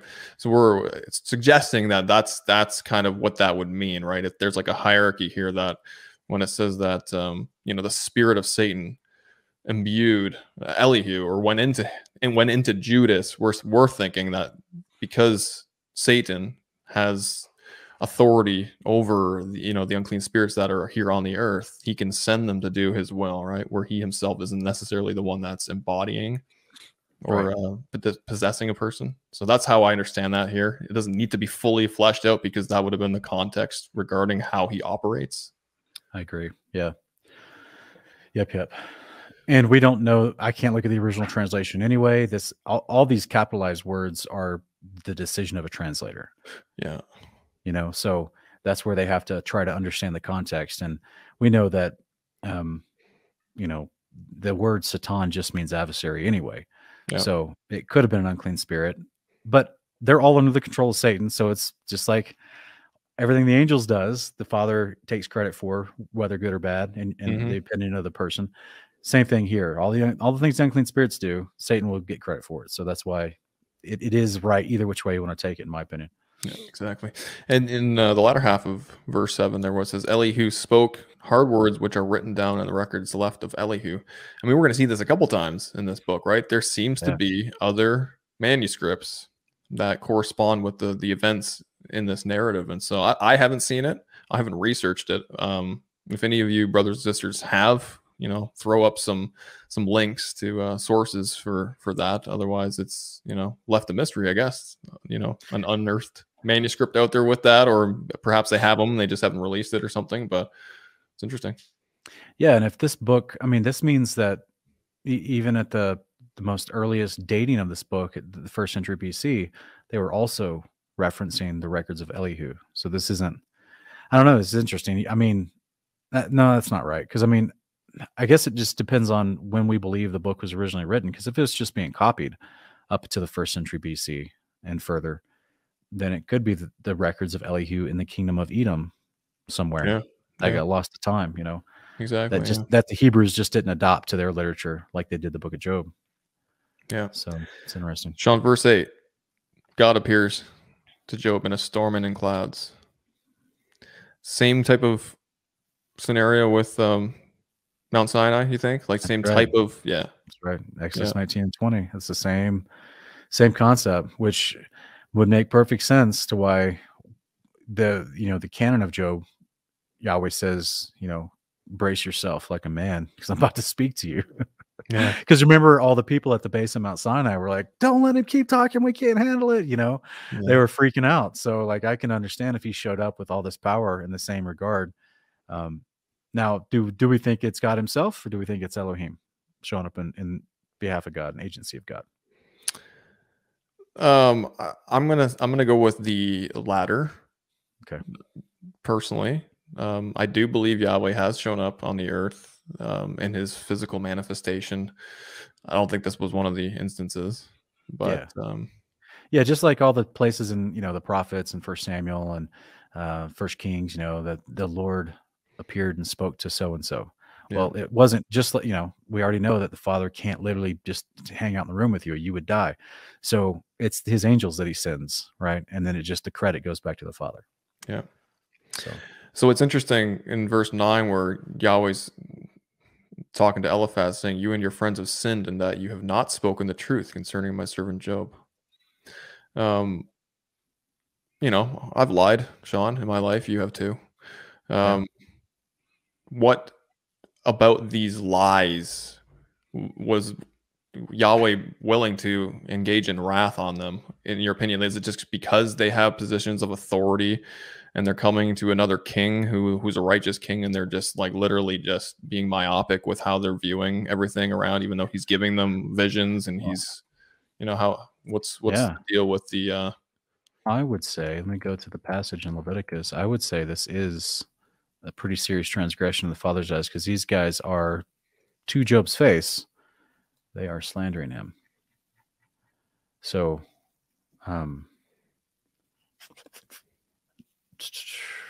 like it goes into this two things, I guess. It also would encompass this as well. Directly rebuke your neighbor so that you will not incur guilt on account of him. So they are slandering their brethren because they're inferring that he's guilty of sin when he's not. And they're saying you must be, right? So without knowledge, without the story, without being there with him for the last 7 years, or what happened to him for his misfortune, they're just assuming that he's sinning when they're just not believing him. And so they're to say, hey man, you're getting this horrible treatment because you deserve it. This isn't the reason why I think this is in the instructions of the covenant, the Torah, is because if you were to slander your people and you were to, like, I mean, some of the inferences of sin could lead to death. yeah. So you are endangering the life of your neighbor if you slander him, if you misrepresent his character, and that's what they're doing with Job. So therefore, what does it say? I mean, it's Especially almost like, Sean, especially with the slanderer himself slandering against Job, sending the Persian army to do essentially what they did, the devastation of what came from that, right? I mean, it's right. yeah. And of course, we also have the bearing false witness, right? Mhm. So if you bear false witness, and I gotta find that passage real quick, but the punishment for bearing false witness against somebody is that you get the penalty that they would have gotten. So Right. Yeah. I mean, these are kings, so their word is a huge testament in any sort of evaluation from a judge to determine the status of a case, right? Yeah. So had they had pursued the idea that, oh, Job deserves this is why he's getting all this, he's done some injustice, we don't know what it is, but we know he's unjust, and they went to some sort of elder or judge to try to prosecute Job, they're endangering his life, they would be bearing false witness, and they would be worthy of death themselves since they were wrong. So just those two concepts alone is what came to my mind, is that, yeah, you definitely, these guys, and the fact that Eliphaz was saying, literally slandering God too, saying that he was unjust to do this to Job. Yeah. So Yeah, it's interesting. basically they got some, like I said earlier, they got a bad attitude. Overall, they have a very judgmental attitude. I know it sounds cliche, right? It sounds kind of trite, but they have a judgmental attitude, like mhm. unnecessarily judgmental. Yeah, and it's freaky for Elihu, eh? Like his sins did not get pardoned. Yeah, Um, yeah. and he gets It's a nasty rap and calls him song. the evil one. Yeah. So Yeah. are we talking about um like salvific implications here with this, you think? Or is this immediate flesh implications? Like this is Yeah, I it don't know, sounds like man. he's I mean, if you look at verse 16, I mean, I'd like to go over some of the lyrics in this song here. They're interesting theologically, but Yeah. Go ahead. Yeah. I mean, it's weird. I wanted to ask that they actually compared him to the luminary, which yeah. I could see that, because at the resurrection you get glorified, you become illuminated with light, and then you will live in the heights of the New Jerusalem. So you literally Yeah. might people from the ground literally might look up and see the light body of Ken flying overhead at some point in the future. Not that Well, he's up in the fifth layer of the firmament where the stars are, like an actual luminary, but just the inference of the idea that you're a point of light above people because of the resurrection. So mhm. Yeah, when I read that, Sean, instantly my mind went to First Enoch, where it talks about how the angels are showing Enoch the courses of the stars, and they're essentially saying that there's a star for each human being to come into existence, right? that's There's right. like a That's right. paralleled number there, a ratioed correlation, and to Oh, me, good it's just catch. interesting because it's like Elihu has a star and his luminary's lost its light, like it's gone now. I don't know if that's just like a metaphor for Yeah, you know what I mean, but that's a good catch. I could see that. Yeah. So, and then of course they then immediately say, now your glory and honor and stature is going to be in Hades, which mhm. is not a good look. The doorkeepers of the place of darkness shall give him their glory and beauty as share. Interesting. So There's this is entities keeping the door in Hades. I think verse 17 is a pretty strong charge, saying that he loved the beauty of the serpent and the scales of the dragon, and his gall and Hmm. his blood belongs to the northern one. This is kind of interesting. Yeah. What? Okay. So parentheses aside for a sec. What do we got here? This is assuming he's worshiping Satan, right? The serpent. I don't. He loved. This could be. I mean, this could be the moment where they, because of all this spiritual activity going on and this extreme circumstances, that the other kings just go ahead and out him. Yeah. That he's been worshiping Baal, in the serpent. But otherwise, if this is just a metaphoric inference to his bad behavior and the fact that the father said he wouldn't pardon him, then it's pretty strong. Hmm. But it would make a lot of sense if they took this opportunity to have been like, yeah, he's been worshiping Baal anyway. All right. Zifuni, the adder. Have you heard of that before? Like what language is this? Is a Syriac name? Is this a? I don't know. Oh, that's interesting. If anyone knows in the chat, if you know what Zifuni, what language that is, but I'm guessing it's translated for us as adder. Yeah. But Which is we, a snake, right? yeah, we know the serpent was worshipped throughout these cultures. So he didn't fear the Lord. He hated those whom he has chosen. Yeah, Elihu is he's not a good guy. Yeah. Well, I mean, it's interesting because when the father shows up, he venerates Job. He judges the other three kings that were not Elihu. He judges them that they do need atonement because they were out of pocket too. But then Elihu, he's like, nah, I ain't messing with this dude. He's I'm not making atonement. I'm not offering atonement to him. Job, you mean, isn't? No, Elihu, like the father, when the father instructs Job to make atonement for his three Oh, right. friends, Yeah, and okay. Elihu is left out. So therefore, the father is saying, don't make atonement for Elihu. He doesn't deserve it. Mhm. So, or he doesn't, I mean, deserve it. No one deserves it, but he doesn't get it at this moment, right? Which I think is fascinating because I love the fact that in verse 20, the song Eliphaz is like, righteous as the Lord, his judgments are true. With him, there's no preference of person, for he judges all alike. And this is just a reference to being like, hey, all five of us are standing here. This dude, we may not, this dude got called a serpent. He got called had gall and venom. He got called an evil one, and he's not getting atonement. And hey, the righteous judge knows how to judge, you Right. know? Yeah. So it's very fascinating. They're not contesting the father's opinion of Elihu. Right, and why would they? They had an epiphany of realization that you don't question this person.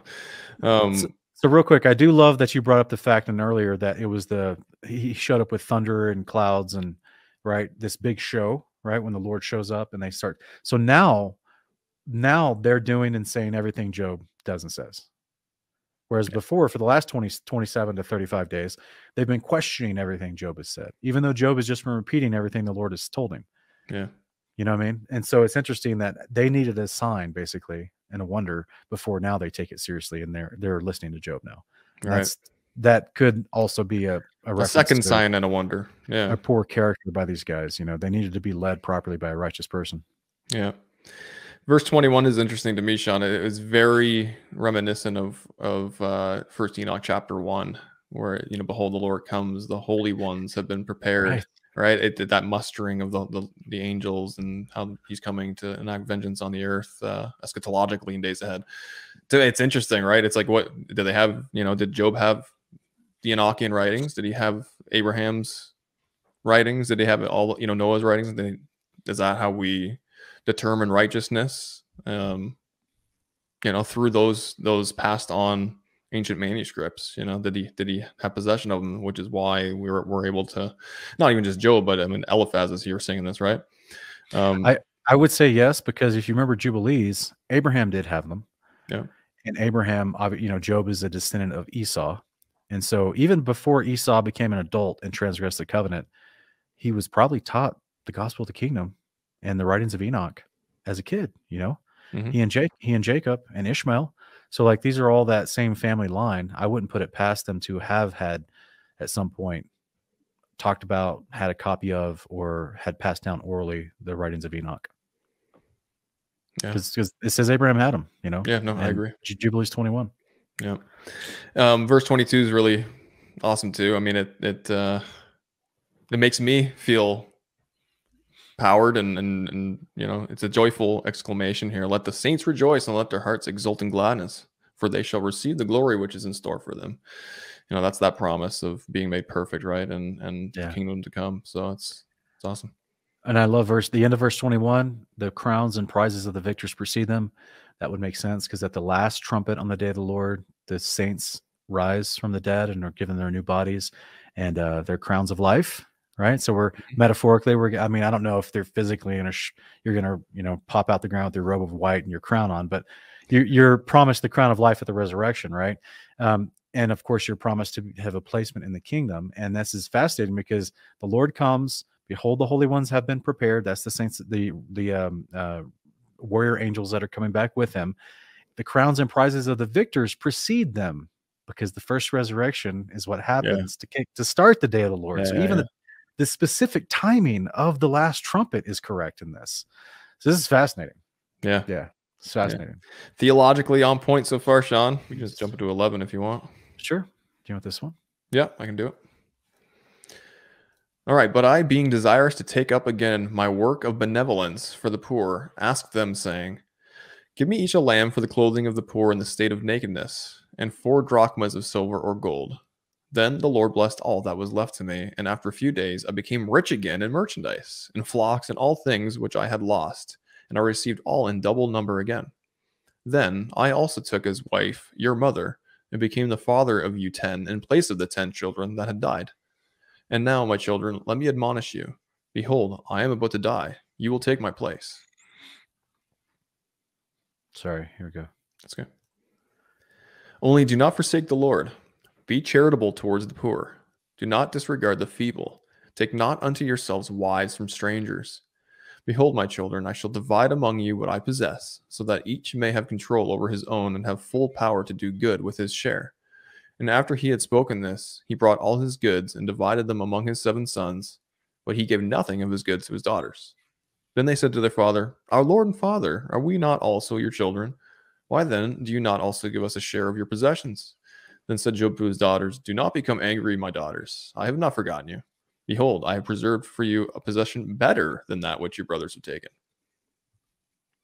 And he called his daughter, whose name was Day, or Yemima, and said to her, "Take this double ring used as a key, and go to the treasure house, and bring me the golden casket, that I may give you your possession." And she went and brought it to him. And he opened it and took out 3 stringed girdles, about the appearance of which no man can speak, for they were not earthly work, but celestial sparks of light flashed through them, like the rays of the sun. And he gave 1 girdle to each of his daughters, and said, "Put these as girdles around you, in order that all the days of your life that they may encircle you, and endow you with everything good." And the other daughter, whose name was Cassia, said, "Is this the possession of which you say it is better than that of our brothers? What now? Can we live on this?" And their father said to them, "Not only have you here enough to live on, but these bring you into a better world to live in the heavens.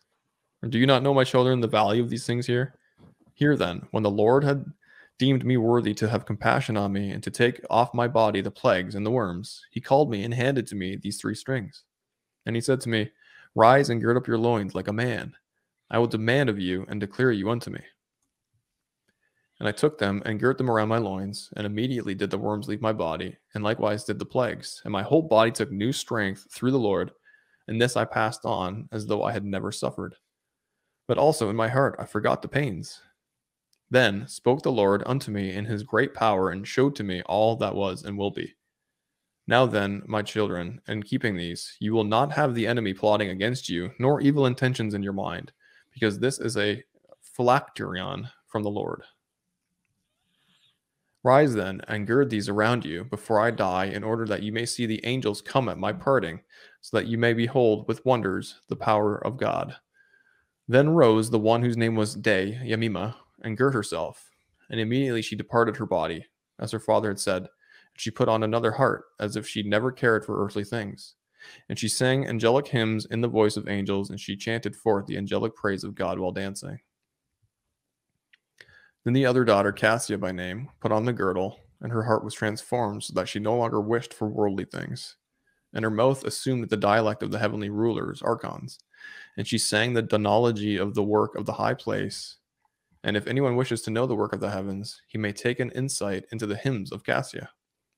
Then did the other daughter, by the name of Amalthea's horn, or Karen Hapuka, gird herself, and her mouth spoke in the language of those on high, for her heart was transformed, being lifted above the worldly things.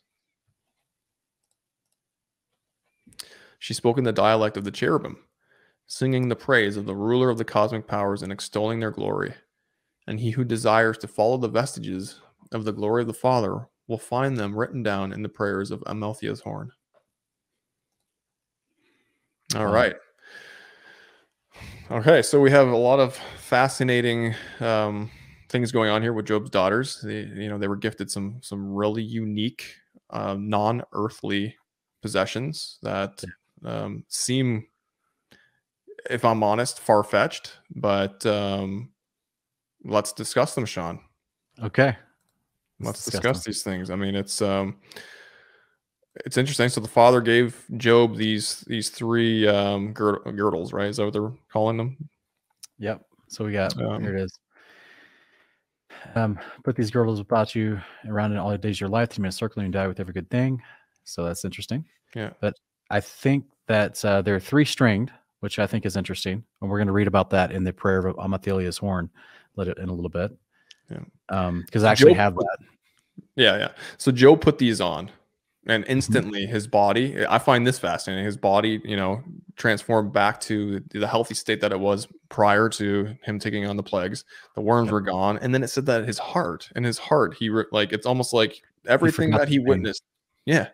Everything he witnessed up to that point was like not remembered again. Yeah. Which is amazing. Yeah. It's like instantly having your PTSD removed. Yeah. From all he just went through, if I could put it like that.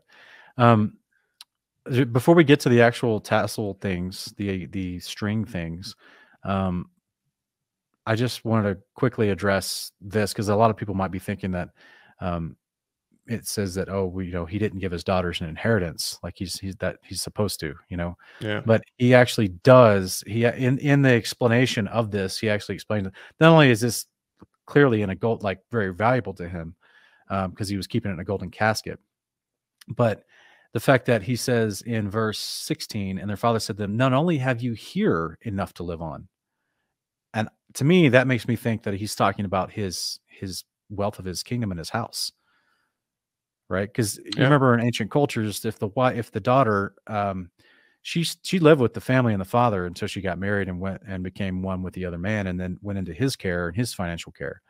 So it's not like this isn't modern culture. This isn't like the girls are saying, give me an apartment in New York City, give me an inheritance. I want some of my trust fund. No, this isn't like that. Like he's already saying, like, well, for one, culturally, the natural flow of things would be if you get married, you're going to go off and have an inheritance with someone else anyway.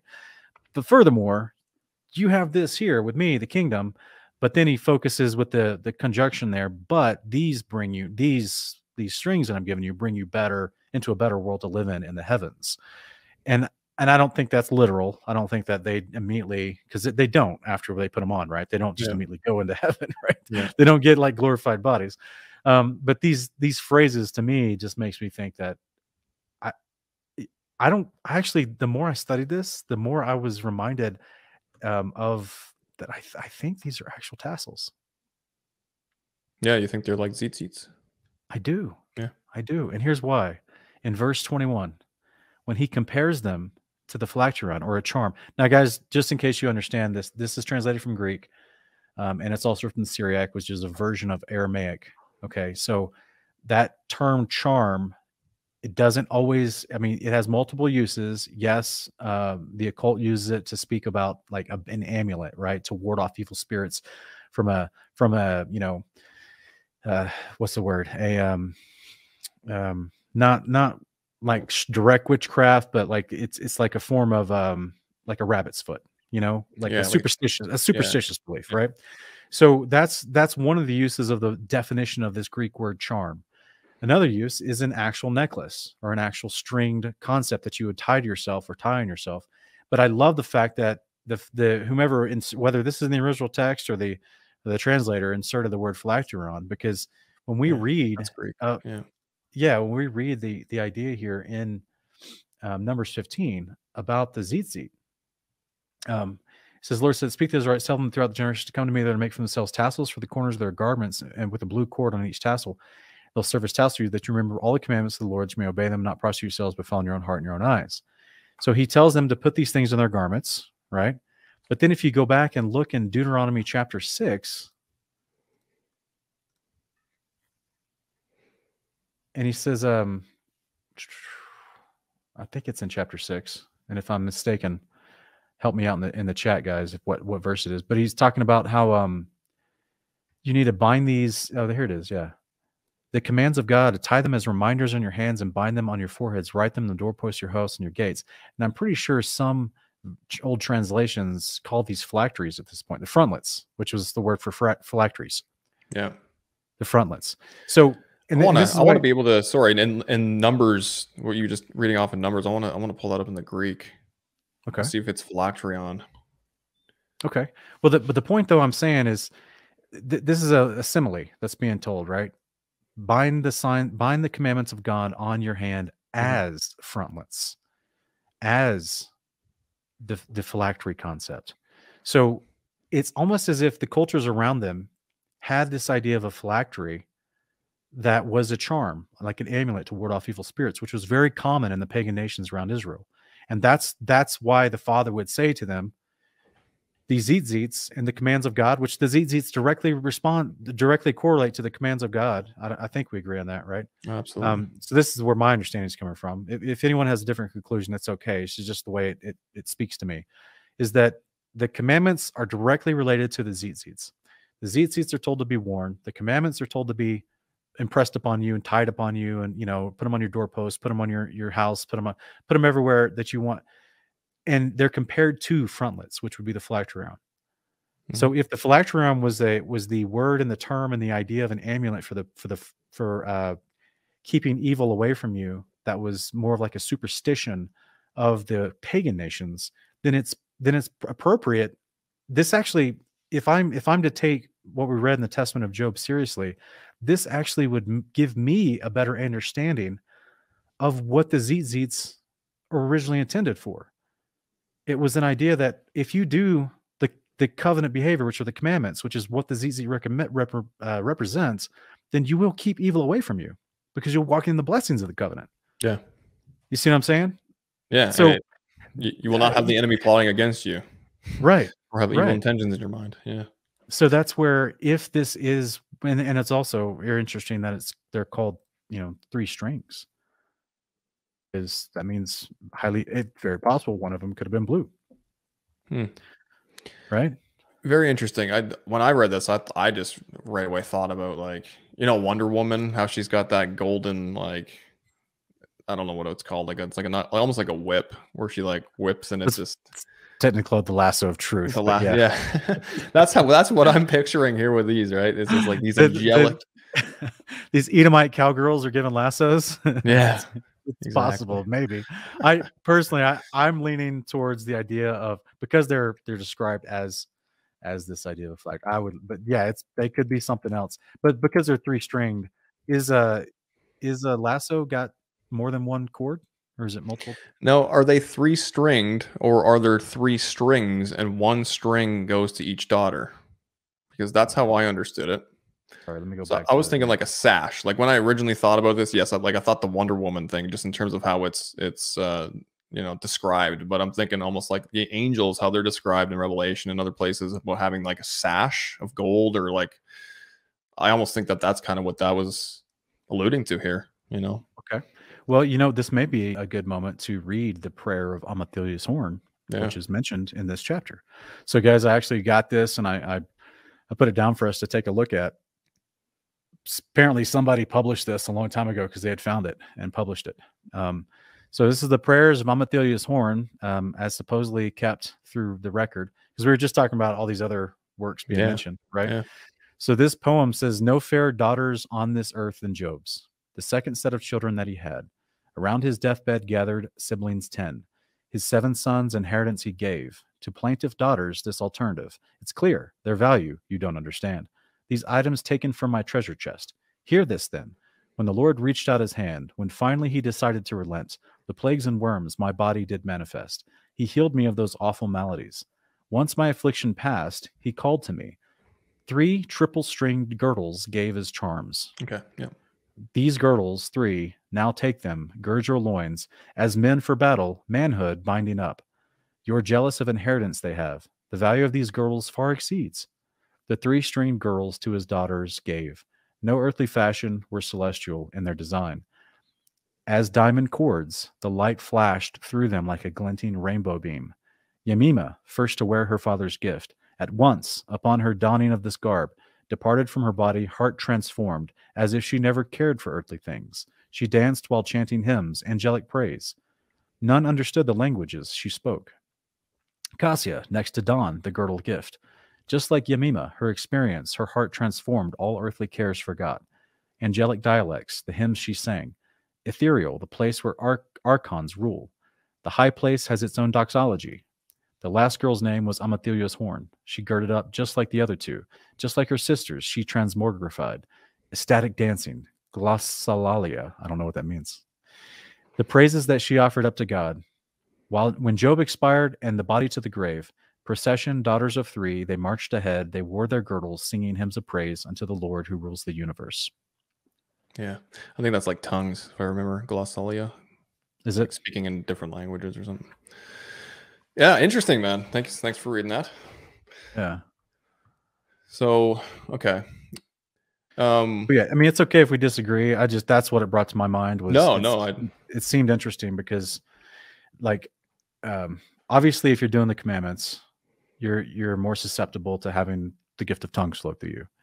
And Ken, if this book is correct, we're reading about the gift of tongues. I know, right? Yeah. So where's all the Baptists? Let's talk. Well, it's interesting because it does say like languages that are not understood, right? And I know Paul says kind of rhetorically, if I were to speak in, even the tongues of angels, right? Are we to assume that they do have their own angelic language? Well, I think so, because they're the ones that came down and gave the language, right? Yeah. For some reason, I thought I don't know if it was Jubilees or something where it talked about how the original tongue of creation was Hebrew, right? But that doesn't Yes. necessarily include angels, I guess, if that's It, what we're thinking here, maybe. it's like how do the angels that come to give the nations the languages of the nations to them, did they give them because they knew them, or how does that work even, right? How does that Hmm. is it just touching the brain and then suddenly you think in a different way? And if that's so, the angels seems like they would have to know those languages too in order to know what's going on as they oversee different regions and record the sins of people, and you know what I mean? Yeah, So it makes sense that angels could speak a multitude of languages regardless of the original language of creation. yeah, To me. okay, But yeah, this is the reference here for the audience. 1 Corinthians 13:1. There is an inference to the angels speaking in different tongues, different languages. yeah. So, and this is Old Testament, guys. So I Yeah, made this exactly. controversial video a few years ago. It's called Acts 2 Nothing New. And people always ask, pastors mock me on camera for it. Like one interview I did where they're like, "Oh, really? No, so nothing happens, nothing new happened." And I'm like, "No, the gifts of the Spirit flowed all the time. Like this Yeah, is what happens when there's a faithful priest and the Father can flow through him and give his spirit to mankind. The Father doesn't do dispensational doctrine. That's a lie from the devil." So like it's just I love this. This is an interesting little passage here, man. Very totally. interesting. Yeah, yeah, very Yeah. much so. Very much so. It might be worth potentially using something out of this passage for future lyrics in my own Right. songs. Right. Yes. Right. Yeah. Do you want to just go through 12 and just finish this book out? Just for the audience, for Okay. anyone watching that may suddenly say, "Oh my gosh, Amathilia's horn, guys, that's an ancient Greek, myth of one of the god's children," right? Again, it even gives you the translation here. Oh, I'm sorry. It even gives you the translation in verse 27 of what her name would have been transliterated to the Greek. So it seems like the Amathilia's horn was like a nickname he called that third daughter because she was the abundant. And by the way, the terminology of where Amathilia's horn came from the Greek myth is that it's an abundance that someone's blessed with, Mm. like a cornucopia of fruit spilling out, spilling over. So it sounds like this is a nickname, and that's why they get her true name inserted in there. Yeah, it would make sense why these daughters, and specifically this Amethea's horn, would be mythologized, right? I mean, Right. this is an amazing event. Yeah. And if she's the last child, then she's definitely going to get a special little attention out of 10 children. She's the 20th and last 10th alive child. Job's definitely going to spoil her and probably give her a nickname. Yeah. So, yeah. You want the next one? Yeah, I can finish this out. All right, after these three had finished singing hymns, did I, Nahor, brother of Job, sit down next to him as he lay down. So this is in the perspective of Job's brother Nahor. If you guys haven't already picked up on it, we mentioned earlier that this is him narrating the book. So this is interesting just to know who's writing here. And I heard the marvelous things of the three daughters of my brother, one always succeeding the other amidst awful silence. And I wrote down this book containing the hymns, except the hymns and signs of the holy word, for these were the great things of God. And Job laid down from sickness on his couch, yet without pain and suffering, because his pain did not take strong hold of him on account of the charm of the girdle which he had wound around himself. But after 3 days, Job saw the holy angels come for his soul, and instantly he rose and took the cithara and gave it to his daughter Day.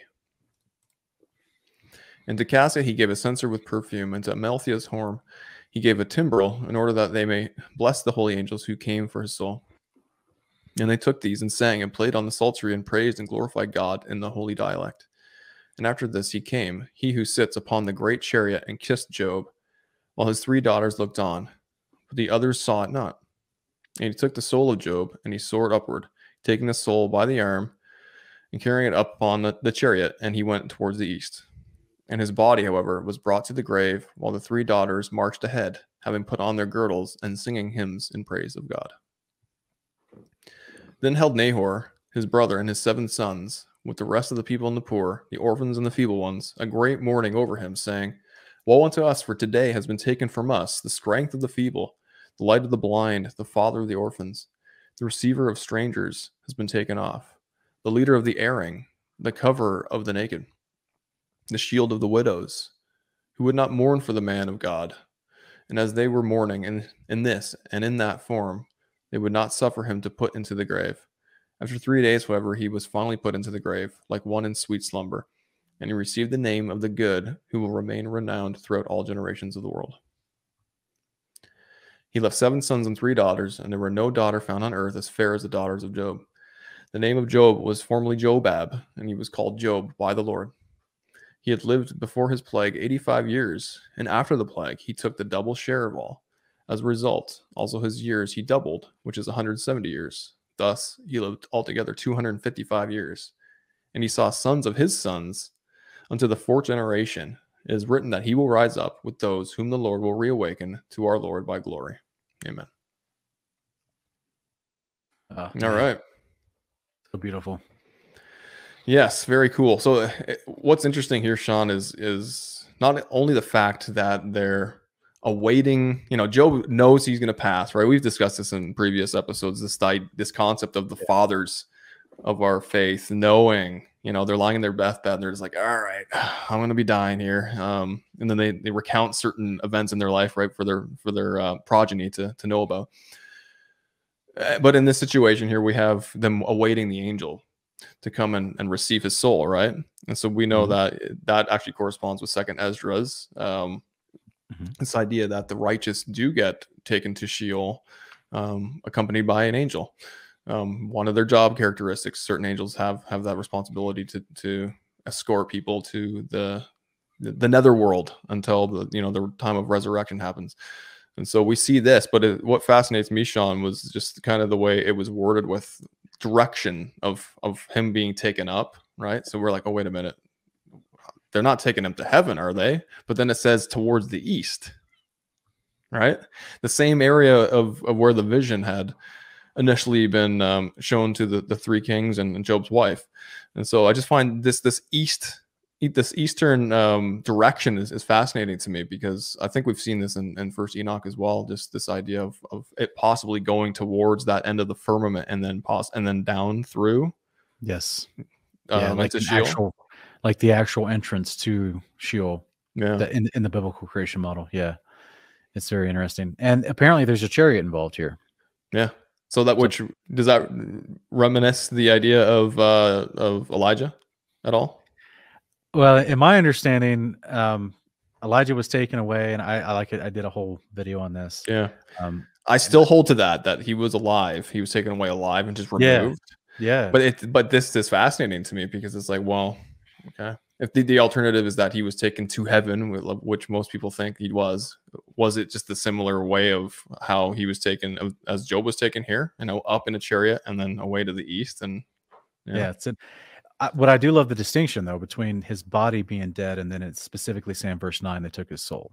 Yeah. Right. So there, but I don't know why, to me, and it's also after 3 days. If you look in verse 5. Yep. So they came for him after 3 days. And I think you and I have talked about this in the past, about there seems to be 3 or 4 days availability to be resurrected, and then after that, if they've already taken your soul to Sheol, it's very, very unlikely. But unless you're Lazarus. Yeah. Unless you're Lazarus, or obviously God can do what he wants, but we're just going off of patterns that we've seen. And also Jonah, it seems like Jonah in chapter 2, it seems like he's praying from Sheol, so like he's crying out from Sheol as he just went down there, basically. It's like I saw this hilarious video where this guy's watching those videos that show you how to take de-arm a pistol. Like someone's got a gun on you and you like try to slap the other hand and take the other hand, right. And then it shows him trying to do that, and then it just flashes and he's in heaven. He's just pretty hilarious. Nice. So yeah, it's like as soon as Joel realized, oh my gosh, I'm in Sheol, he starts crying out, and the Father resurrects him because he had a purpose for him. But so I love the fact that it's going through some of these details, like you said. 3 days after he's dead, they come for his actual soul. They do go to a specific direction, and this, it's interesting because it's very interesting, Sean. Sorry to cut you off. It's because prior to even just reading this and just understanding biblical cosmology, like when I think, if I were to die right here where I am, right, and after 3 days, let's say, then I descend. Am I literally descending through this ground here down all the way into Sheol? Or is there, as we see here, an entity that takes you away into a certain direction within the created model to go through a certain corridor down. You know what I mean? Like there seems to Exactly. be, yeah, like an Yeah. actual route. Yeah.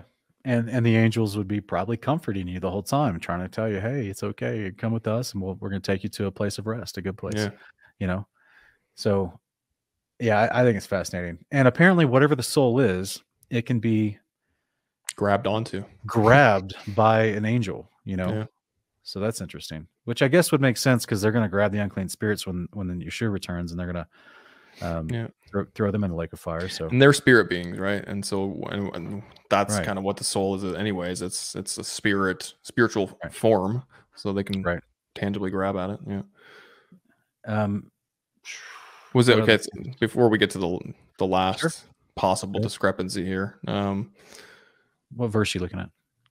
just hit the amount of years here, the difference between that, and was it the Septuagint that mentioned the difference of years? Yep. Yeah. This is another moment where the numbers don't add up. So the numbers, are, well, not said they don't add up, but they're not the same as the Septuagint. Yeah. Yeah. Yeah. Not even close, actually. Yeah. No. And unfortunately, I don't know why that is. I just have to remind folks that even within the Masoretic and the Septuagint, the two major historical translations, there's a lot of the ages of the patriarchs that do not match in Yeah. Genesis 5 and Genesis 11. And I do not understand it. So is this one of those little moments that Origen warned us about, where the Pharisees of his day were intentionally changing stuff to try to discredit the whole book? I don't know. Yeah. I don't know. But nonetheless, I mean, it's a great book. I've learned a lot just studying it with you. Considering certain points that I hadn't thought of prior to my own studies with it, and I'm It is still slightly on the fence with it. I gotta okay. say, like, if I was on a fence, Sean, one side is 100% pro this book, the other side is obviously the alternative to that.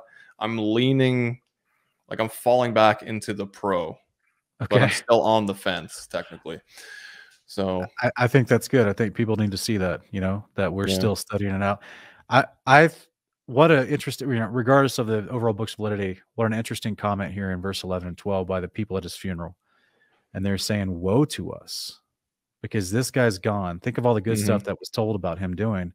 And then they're saying, "Woe to us." Because this dude's gone. That means who's going to take his place? It's like, will someone as good as this guy take his place? yeah, exactly. Or will a despotic ruler take his place? And these people are just like, "Woe to us, this amazing person that was taking care of us," and now he's gone. So it's what a eulogy, basically, right? That the Yeah. people are you were so good that not only they're crying that you're gone, but they're scared who's going to replace you. hmm Yeah, this was an interesting depiction of Job.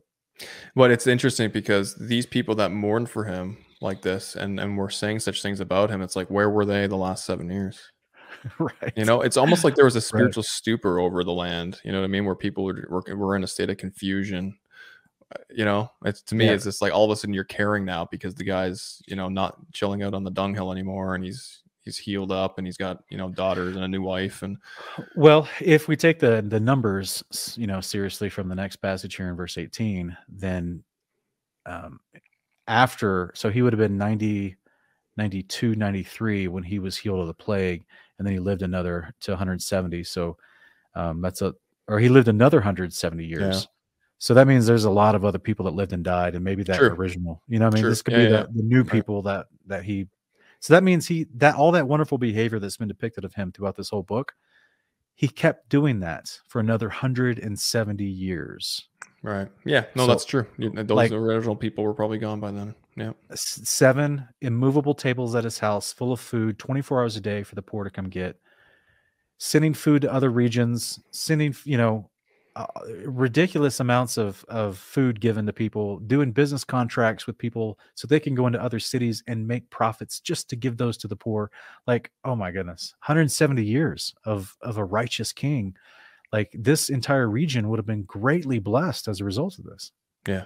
Yeah, exactly, man. Yeah. Can't imagine what that's like, especially nowadays with our various despotic rulers over us right now. But the ruler who is going to be King of Kings and Lord of Lords, he's coming, right? And he Yeah. gonna have resurrected Job back in the land. Yes, and of too. course, So. yeah. I guess we didn't even touch on that, huh? Verse 19. It does directly tell us, at least Nahor, the brother, writing this book, he believes Job will be in the resurrection. Yeah. So he believes the visions that Job claimed to have seen. Does Hebrews 11 mention Job? I don't think. Let me go look real quick. I can't remember. Is he in that Hall of Faith? Because that would be the only place I could think of, New Testament or post Job, that mentions him in regard to salvation, in regard to resurrection. Yeah, I don't think he's in here. Yeah, he's not mentioned in verse 32. But either way, I mean, if I take even the canon book of Job, I would believe he's in the resurrection, as he claims in, chapter 29. So it's a fascinating story. My conclusion for the book of Job, the Testament of Job, I should say, from the Syriac, is that I would give it a pass. And I know a lot of people might think, oh, you're just being biased because you like it. Because I studied how translations happen, I guess. That's why I would lean toward giving it a pass, is because I know that when you look up, like, it's got multiple translations through multiple different cultures. Also, there's Greek infused translations from modern scholars, and apparently they still have a Matthias Horn, that poem that was a validating concept that's only mentioned in this book. Yeah, is that in the Syriac Orthodox? The poem? Yeah. I don't know. Do they have that? You don't know? Okay. I don't know. But then also for me, you got the Septuagint mentioning specifically another book in Syriac talking about Job. So to me, that's where I would lean on what we've learned in the past 3 years as we study these manuscripts and how they're translated over time. That would give me the validity to stand on this. And then also the things that happen in this theologically, I personally see a ton of validation for in Scripture, and it's so, yeah, I would give it a pass. I think it's pretty fascinating, and how interesting that or at least the Amatheri's horn, the poem thing, described those 3-stringed strings, those girds that they gird themselves with, that were like diamond. Yeah. So it was like because they shined, like they're made like diamond laced or something like that. They shined in the sun. They had like the rainbow. Yeah. Passing through with the light and all that. Yeah. So I think that's pretty, sounds like it was a beautiful thing. And you've got, I mean, guys, you've also got gifts of the Spirit being mentioned, way before the days of Yeshua. So I think that's pretty fascinating too. And just specific, I should qualify, Ken, because a lot of people might not. A lot of people, I don't want people to assume or conflate the idea that the gifts of the Spirit is only speaking in another language, or speaking in an angelic language. Because I think the word tongues has been kind of abused and taken out of context so much. People don't realize that it's actually, you're speaking another language. You're not just babbling. Yeah. So if you're truly doing it right and there's no one to interpret, then no one's edified, like Paul tries to explain. So I'm not saying that speaking in tongues that no one can understand is always babbling. I'm just saying I agree with Paul when he says pray for their interpretation so that people can be edified by it. Right. Otherwise, how do they know you're speaking in the tongue of an angel or just babbling? You know what I mean? You might be speaking in Uganda, whatever language they speak, or Ghana, which is like some form of French. You may be speaking in a language that is known, but no interpreter. You have no idea. No one's edified. Mm-hmm. So I just think it's fascinating here that you have this mention of this mindset, even way back then, that of the multiple gifts of the Spirit, being able to speak in a different language was one of them, Yeah. And I know that we've talked about the book of Jasher, how we're going to review it. And I think we see something like that in the book of Jasher, don't we? We do. Yeah. So thanks for the patience, Ken. I was kind of going through all that to get to this segue that we're also going to test the book of Jasher, guys, because I think that something like that when it comes to languages and angels is claimed in the book of Jasher as well. Mm-hmm. So yeah, no, it was fun, man. Yes, we will. And this has been a really fun series, these 3 episodes looking into the Testament of Job, a fascinating little read that definitely expounds a little further into the events that we see in the canonical book of Job. And so do what you have to do, brothers and sisters. Read this book, research it for yourself. you know, Sean and I obviously are here to provide commentary and our own, you know, positions and angles with all our studies, you know, so that you can form your own conclusions as well. But at the end of the day, it's clear that the Father has an amazing message, and that is that if you're in covenant with Him and you desire to be a righteous individual, He can resurrect you through His Son Yeshua in days ahead. And so this book actually seems to be championing that type of theology. So to me, that leans me further off into the fence towards that positive side. But like I said, there's, as we've mentioned throughout this series, there's a couple discrepancies to me that kind of like, you know, raise the brow a little bit here with certain numbering of camels and sheep and his age and this and that. But it could literally just be, you know, the lying tongues of the scribes, you know, doing their mischievry that they've been called out for doing anyway. So I can't know that. That's why I'm leaning towards that kind of. I'm not sure what to do with it yet, but it's just a good, for me. I'm learning as we do some more of these more difficult books that seem to just be, you know, aligned perfectly with the rest of the canon of 66, but still have minor discrepancies. It's like maybe there is room for you know, leniency, I guess. You know, just knowing what you do know about history and what men have done with these words and their agendas. If you can pick up on their agenda and see how and why they would, you know, mess with some of these texts, then to me that might be worth reinvestigating and looking into with regards to how hardcore we're going to be towards yes or no on a manuscript. You know what I mean? Yeah. Yeah. Well, I know if I was a first century Pharisee, and I had all the traditions of Judaism as are documented, and I hated Edom, then I would get rid of this book in a heartbeat, or I would change it to discredit it in a heartbeat. Right? If I was that brood viper that Yeshua had to deal with in those days, the same council of rabbis of Pharisees that in approximately AD 90 declared that all believers in Messiah were banned from synagogues, and then they started collecting their own canon immediately to hide Christ. So this had a messianic reference in here. This had resurrection reference in here. This had, you know, all this amazing stuff. Like if you ask modern day rabbi today about the resurrection, I have it on camera. It's not a straight answer. Yeah. It had priesthood. It had Torah. You know, Yeah. it had all that stuff that they don't want other nations doing, or at least before Sinai, right? Yeah. Yeah. Yeah. So I think this definitely, you know, if this is why I think we talked about it in episode 1 of this book, looking at this book, just that there was a pretty large claim by Origen in approximately 293 AD that he was saying that a lot of these texts were being intentionally changed by the Pharisees in the early days because they wanted to discredit these books. So it's very interesting. I don't know. Amen, brother. I'm looking through the chat here. Not seeing too many questions. If you guys have questions, go ahead and maybe write in all caps question and then put your question there. But if not, thank you so much for joining us on this quest for, you know, seeing what this Testament of Job is all about. I'm not sure what book we're going to be doing next. I know Sean, possibly teased Jasher. We're gonna have to discuss, you know, how we want to take that angle with regards to that book, because it's a large book. Yeah, it's a large book, and we're trying to stick to a 20 episode you know, season type thing, and we're reaching the end of episode 3, or season 3 rather. So we might not do it this season. We'll see.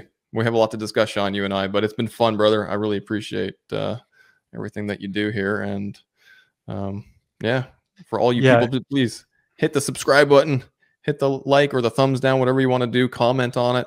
Go see Sean's channel, Kingdom in Context. Kingdom Cast, his secondary channel. You know, like him there, and keep an eye out for him and West Blaze. Actually have a show that they do, Uncommon Ground. Check it out at West Blaze Music channel as well, and just keep up with what's going on out there in the interwebs. It's fun. It's good stuff. Yeah, and if you guys are following Kingdom Cast channel, here in about an hour and 45 minutes, I'm going to do another Investigating Babylon series tonight. We're talking about the image of the beast, Ken. So if you're not asleep yet, I know you're like totally different time zone, but if you're not asleep yet, yeah, brother, I think it's going to be so interesting to see all the history we dive into, that we've been staring at the image of the beast this whole time. I can't watch it tonight, unfortunately. I'll likely watch it tomorrow. You know, it Okay, won't be it no won't be problem. live because yeah, it'll be late for It'll me. be good to put on in the car as you're driving to work or something, you know? Yeah. Well, brother, you're blessed and I love you. I hope that we're able to do this again next week. Guys, if we aren't able to be here again next week, it's either because of our schedules don't align or we just haven't finished studying the book that we want to present to you in, you know, in a coherent fashion. It takes a lot of thought and effort and time to actually, you know, we don't just put the thing up on and read it for the first time. You know what I mean? Yeah. Like Yeah. we feel like that would be kind of irresponsible. So we actually do Although I'm have sure pre they would appreciate us like just right. picking a random book and just going with it, right? See how we Yeah. do. So we actually try to. That's how I found this, you know, the poem of Amathilia's Horn, and some of the other information about this one. We have to study these books, right? So please be patient with us if we're not here next week. But I was happy to do this series with you. Yeah. It's good. Ditto, brother. Ditto. All right. Bless you guys. Thank you so much. And yeah, I'll keep you safe and comforted through these times. And you know, just do the commandments, stay in covenant, and keep your eyes on that gospel message. And yeah, you will receive joy in this day and age. So it's imperative that we think about those things and that we lift each other up in prayer and comfort each other with that message, because that's gonna be what's gonna get us through, right?